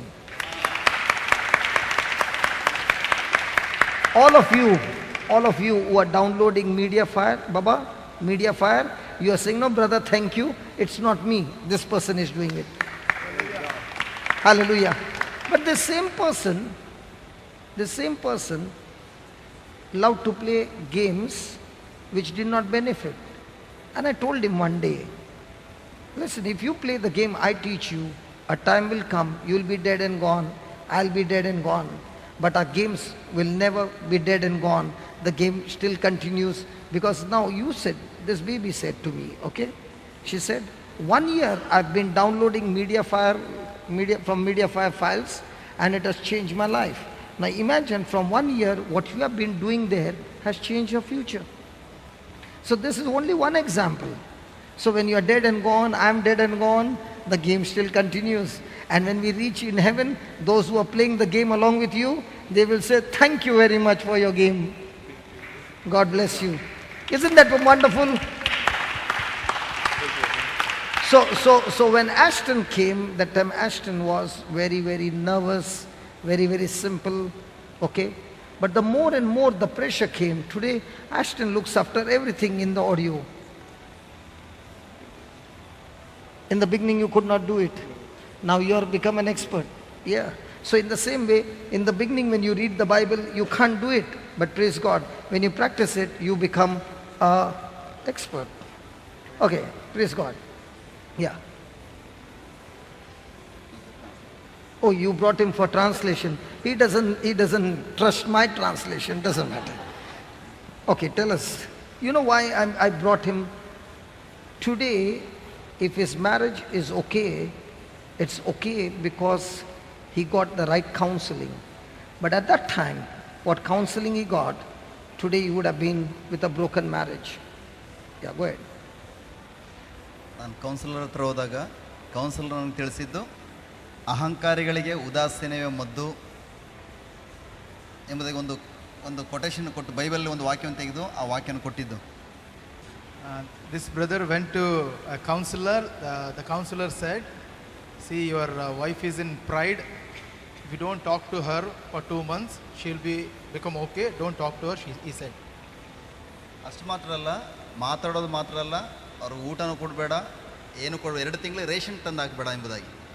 Also he said, don't bring 2 months ration for her, don't even feed her, said. ಯಾಕೆಂದರೆ ಯಾವಾಗಲೂ ಜಗಳ ಮಾಡ್ತಾರೆ, ಅಹಂಕಾರ ಇದೆ, ಅಹಂಕಾರ ಕಡಿಮೆ ಆಗ್ತದೆ. ಅಹಂಕಾರ ಕಡಿಮೆ ಆದಮೇಲೆ ನೀನು ಹೇಳ್ದಂಗೆ ಕೇಳ್ತೀಯ. Because every time she fight with him, because of that, let that pride go down, then after pride go down, she'll be okay, she'll come back to you, he said. ಆ ಸಮಯದಲ್ಲಿ ನಾನು ಒಂದು ಕಂಪನಿಯಲ್ಲಿ ವರ್ಕ್ ಮಾಡ್ತಿದ್ದೆ, ಫ್ಯಾಕ್ಟ್ರಿಯಲ್ಲಿ. ಬೆಳಗ್ಗೆ ತಿಂಡಿ ಅಲ್ಲೇ ಮುಗಿಸ್ಕೊಳ್ತಾ ಇದ್ದೆ, ಮಧ್ಯಾಹ್ನ ಊಟನೂ ಕೂಡ ಕ್ಯಾಂಟೀನಲ್ಲಿ ಮುಗೀತಾ ಇತ್ತು, ರಾತ್ರಿ ಊಟ ಮಾತ್ರ ಹೋಟೆಲ್ ಮುಗಿಸ್ಕೊಂಡು ನಾನು ಒಂದು ಸಪ್ರೇಟರ್ ರೂಮಲ್ಲಿ ಮಲಗ್ತಾ ಇದ್ದೆ. The brother was working in the company, in the factory, so he used to have a breakfast in the morning in the factory itself and the lunch in the factory itself, and only in the evening he used to go to the hotel and he'll finish his dinner and come back to the room and he'll sleep alone. So you really did not bring ration for 2 months? Yes. The preacher told like that, no.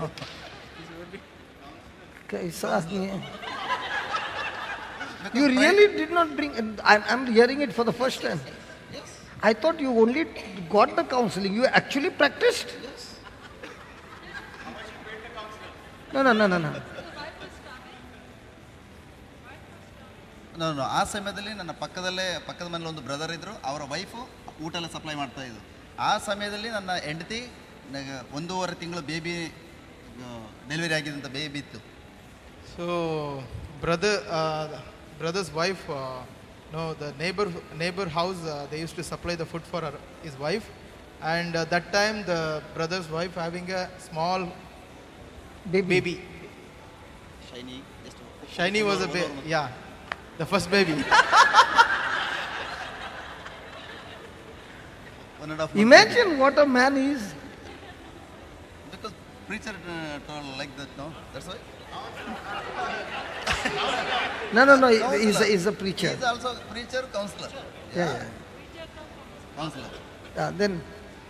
So ಆ ಸಮಯದಲ್ಲಿ 2 ತಿಂಗಳು ನೀನು ಈ ಕಾರ್ಯ ಮಾಡು, 2 ತಿಂಗಳಲ್ಲಿ ಖಂಡಿತವಾಗಿಯೂ ನಿನ್ನ ಹೆಂಡತಿ ಚೇಂಜ್ ಆಗೇ ಆಗ್ತಾಳೆ. And he said, if you do this, whatever I am telling you to do for 2 months, 100% guarantee your wife is going to get changed. 2 ತಿಂಗಳಲ್ಲಿ ಏನು ಚೇಂಜ್ ಆಗಲಿಲ್ಲ, 2.5 ತಿಂಗಳಲ್ಲಿ ಖಂಡಿತ ಚೇಂಜ್ ಆಯಿತು.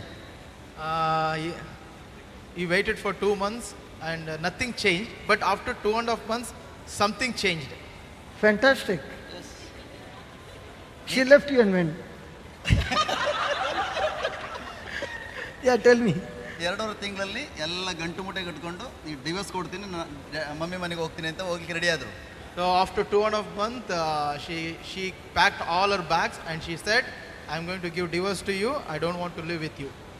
ಆ ಸಮಯದಲ್ಲಿ ಬ್ಯಾಂಗ್ಳೂರಲ್ಲಿ ನಮ್ಮ ಬ್ರದರ್ ಬರ್ತಾರೆ ಎಂಬುದಾಗಿ, ಧ್ಯಾನ ಕೊಡಲಿಕ್ಕೆ ಬ್ಯಾಂಗ್ಳೂರು ಬರ್ತಾರೆ ಎಂಬುದಾಗಿ ಗೊತ್ತಾದ ಮೇಲೆ ಅಲ್ಲಿ ಒಂದು ಸಂಡೇ ರಿಟ್ರೀಟಿಗೆ ಬಂದಿದ್ದು.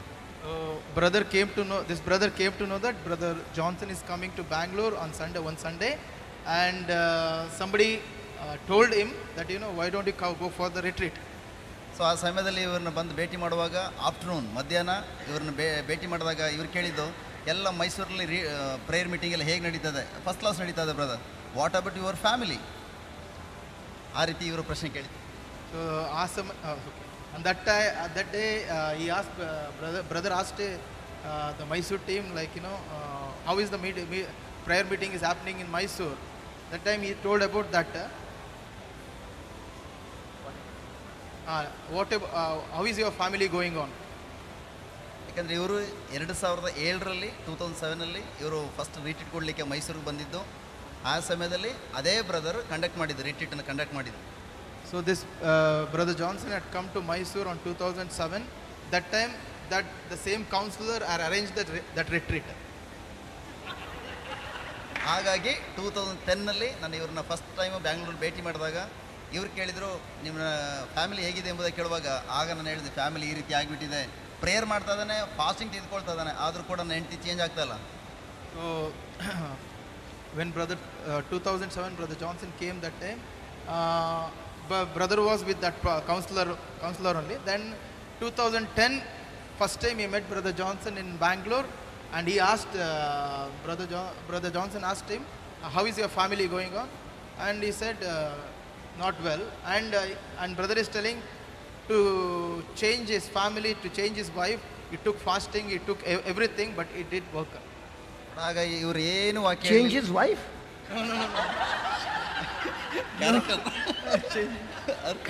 Okay. Dangerous translation, man. He said he fasted and prayed to change his wife. Change the nature. Change the nature. Yeah, change the nature. Yeah. I'm listening. I'm saying, what is he translating? It's going live, man. Be careful. Okay yeah ಆ ಸಮಯದಲ್ಲಿ ಇವ್ರು ಹೇಳಿದ್ದು ಒಂದೇ ಒಂದು, okay ನಾನು ಒಂದು ಕಾರ್ಯ ಹೇಳ್ತೇನೆ, ಮಧ್ಯಾಹ್ನ ಅದ್ರ ಬಗ್ಗೆ ನಾನು ಟೀಚ್ ಮಾಡ್ತೇನೆ ಎಂಬುದಾಗಿ.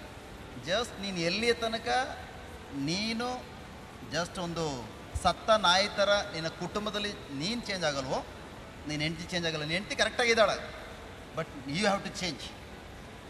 Brother told, no, today afternoon I'm going to teach on that topic only. So before that I want to tell you something. See, your wife is already, she is right, all right. The change has to take place in you first. If you don't change, your wife will not change. You have to become like a dead dog in your family, he said. Dead dog and a doormat. So ಆ ರೀತಿ ಆ ಟೈಮಿನ ಮಧ್ಯಾಹ್ನ ಅಲ್ಲಿ ಕೊಟ್ಟಂಥ teaching ಪ್ರಾಬ್ಸ್ 23:7. What a man thinks in his heart so easy. That day brother gave the topic called in Proverbs chapter 23:7. It says, as a man thinketh in his heart, so is he. But ಯಾವಾಗ ಅದನ್ನು ಹೋಗಿ ನನ್ನ ಜೀವನದಲ್ಲಿ just ಇವರು CD ಏನಿತ್ತು, CD-ನ ಮೊದಲಿಂದ ನಾನು right ಮಾಡ್ತದೆ, ಬರಿತಾ ಇದೆ. ಸುಮಾರು ಆವಾಗಲೇ 18 ಡೈರೀಸ್ ಬರೆದಿದ್ದೇನೆ. ಬಟ್ ಫೆಲೋಶಿಪ್, ಬಟ್ ಪ್ರತಿದಿನ ನಾನು ದೇವರ ವಾಕ್ಯವನ್ನು ಮೆಡಿಟೇಟ್ ಮಾಡ್ತಾ ಇದ್ದಾನೆ, ಧ್ಯಾನಿಸ್ತಾ ಇದ್ದಾನೆ. ಬಟ್ ಫೆಲೋಶಿಪ್ ಆ ವ್ಯಕ್ತಿ ಜೊತೆಲಿ ಇದ್ದುದರಿಂದ ಆ ವ್ಯಕ್ತಿ ನಂಗೆ ಏನು ಟೀಚ್ ಮಾಡ್ತಾರೋ ಅದು ಕೆಲವೊಂದು ಟೈಮಲ್ಲಿ ಜಸ್ಟ್ ಅದನ್ನು ನನ್ನ ಜೀವನದಲ್ಲಿ ಅಳವಡಿಸಲಿಕ್ಕೆ ಪ್ರಯತ್ನ ಪಡ್ತಾ ಇದೆ. So whatever brother told about Proverbs 23:7, you start practicing that. Before that, when Brother Johnson came to Mysore 2007, whatever he taught about the teaching in 2007, and not only that, and the sower and the seed CD is there, no? That CD he start writing, it become 18 diaries. He finished 18 diaries, but because of not having a right fellowship with, you used to have fellowship with the counselor. Because of that, he is not able to practice it. So after what Brother Johnson had taught Proverbs 23:7, he start applying that in his life. So ಅದನ್ನು ಯಾವಾಗ ನಾನು ನನ್ನ ಜೀವನದಲ್ಲಿ ಅಳವಡಿಸೋಕೆ ಪ್ರಾರಂಭಿಸಿದ್ನೋ ಇನ್ನೂ ಕೂಡ ಟೆಸ್ಟ್ಗಳು ಜಾಸ್ತಿ ಆಯಿತು. ಆ ಕಡೆಯಿಂದ ಅನೇಕ ಕಸವಿಸಿಗಳಾಗ್ತದೆ. ಆದರೂ ಕೂಡ ಜಸ್ಟ್ ತಿಳಿಸಿದ ಒಂದೇ ಒಂದು, ಸತ್ತ ನಾಯಿಗೆ ಜೀವ ಬರೋಲ್ಲ. ಕಲ್ಲು ತಗೊಂಡು ಹೊಡಿಲಿ ಅಥವಾ ಹೋಗಿಲಿ, ಬೆಲ್ಟ್ ತೊಗೊಂಡು ಬಿಟಾಯಿಸ್ಲಿ, ಯಾವ ಕಾರಣಕ್ಕೂ ಅದಕ್ಕೆ ಜೀವ ಬರೋಲ್ಲ. ಯಾವಾಗ ಅದೇ ಥರ ನನ್ನ ಜೀವನದಲ್ಲಿ ಅಳವಡಿಸ್ಕೊಳ್ಳೋಕೆ ಪ್ರಯತ್ನ ಪಟ್ಟನೋ, ವಿದಿನ್ 2 months ಆ ಸಹೋದರಿ ಹೇಳಿದ 2 ತಿಂಗಳು ಹೆಂಡತಿ ಚೇಂಜ್ ಆಗ್ತಾಳೆ. 2 ತಿಂಗಳಲ್ಲಿ ಜಸ್ಟ್ ನನ್ನ ಹೆಂಡತಿ ಡೈವರ್ಸ್ ಕೊಡ್ತೀನಿ ಎಂಬುದಾಗಿ ಹೋಗಿದ್ದಂಥ ನನ್ನ ಪತ್ನಿ ಡೈವರ್ಸ್ ಎಲ್ಲ ಏನಿಲ್ಲ, ಅವತ್ತು ಪ್ರಾಬ್ಲಮ್ ಸಾಲ್ವ್ ಆಗಿದ್ದು. ಇವತ್ತುವರೆಗೂ ನಲ್ಲ ಫ್ಯಾಮಿಲಿ, ತುಂಬ ನಲ್ಲ, very good family. when Brother Johnson told him that to practice on Proverbs 23:7, as he was practicing on that scripture, what happened? The problem become more and more. After that, what happened? He start remembering that. And you know, Brother Johnson said, you know, you have to become like a dead dog. If somebody come and stone on you, if a dog, on the dead dog, if you throw a stone, if you hit the dog one by belt or stick, or if you kick, the dead dog will be like dead. Okay, then he start remembering that, and he start practicing the same thing. That counselor said, you know, after 2 months, if you don't talk to her, if you don't give ration, she will change. So it did not work. It didn't work, but It became worse. Then after that, whatever Brother Johnson said, when he start applying that, within 2 months, the entire thing got changed. She changed, he changed first, and he changed. The entire family got changed. Now today, everything is fine. Nalla romba nalla.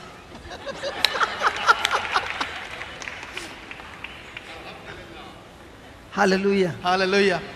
I did not know that it was on the verge of divorce, but I had heard that counseling, that, you know, the preacher had told you not to give food, that's all.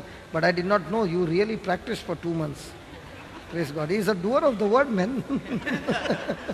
So the wrong word can make a person's life disaster. Praise God. A wrong counseling can destroy her. Praise God. Hallelujah. See, in this world, you cannot change anybody. Once you understand this truth, in this world, you cannot change anybody. In this world, you can change yourself. And the more and more you change yourself, then everything around you will change by itself. Praise God. And one of the best thing is, as a Christian, to be a doormat. When you're a doormat, everybody comes and cleans on you and go. And when that happens, and you're still operating in love, God is the one who will exalt you, because Bible says the more you humble yourself, God will exalt you. The more you will exalt yourself, God will humble you. So when you become a doormat, God will lift you up. The more you make others doormat, God will humble you. Which one is better? Praise God. So today night we are going to practice doormat. Praise God. Shall we just close eyes?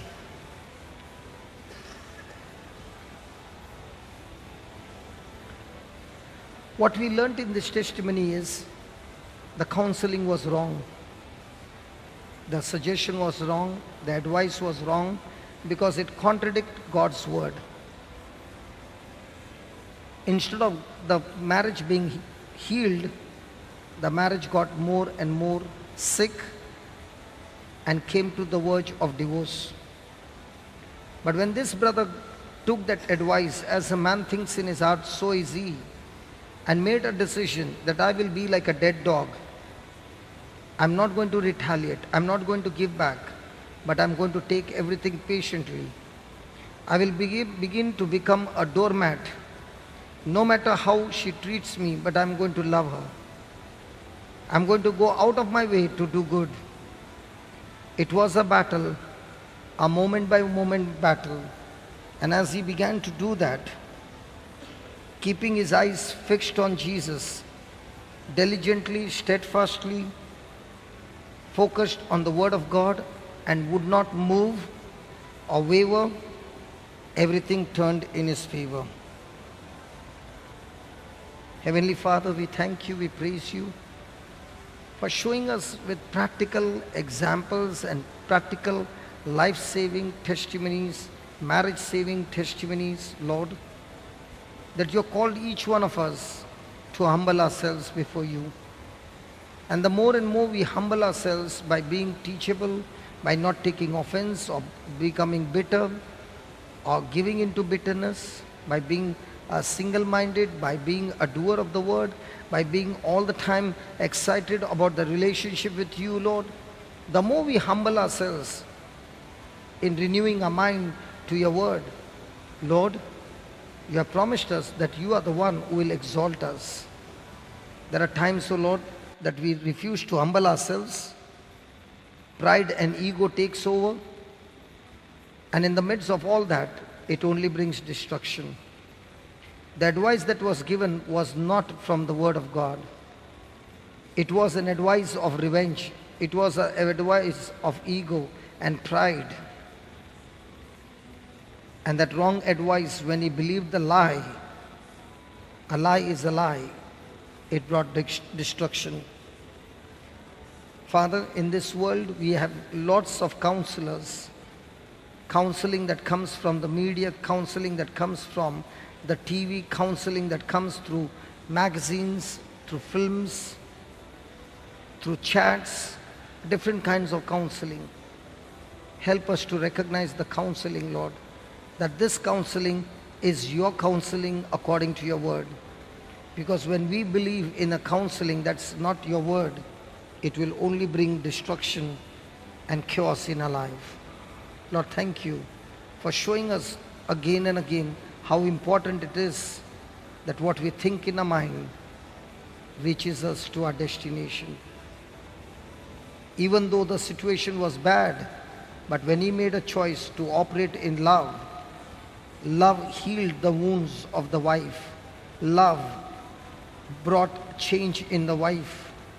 Love brought forgiveness in the wife. And today, that seed of love, that seed of sacrifice, that seed of dying to self, destroyed revenge and bitterness and offense and anger, and brought friendship and unity and love and joy and peace in the family. Thank you, Lord, for teaching us through life testimonies your truth. We thank you, we praise you in Jesus' name. Amen.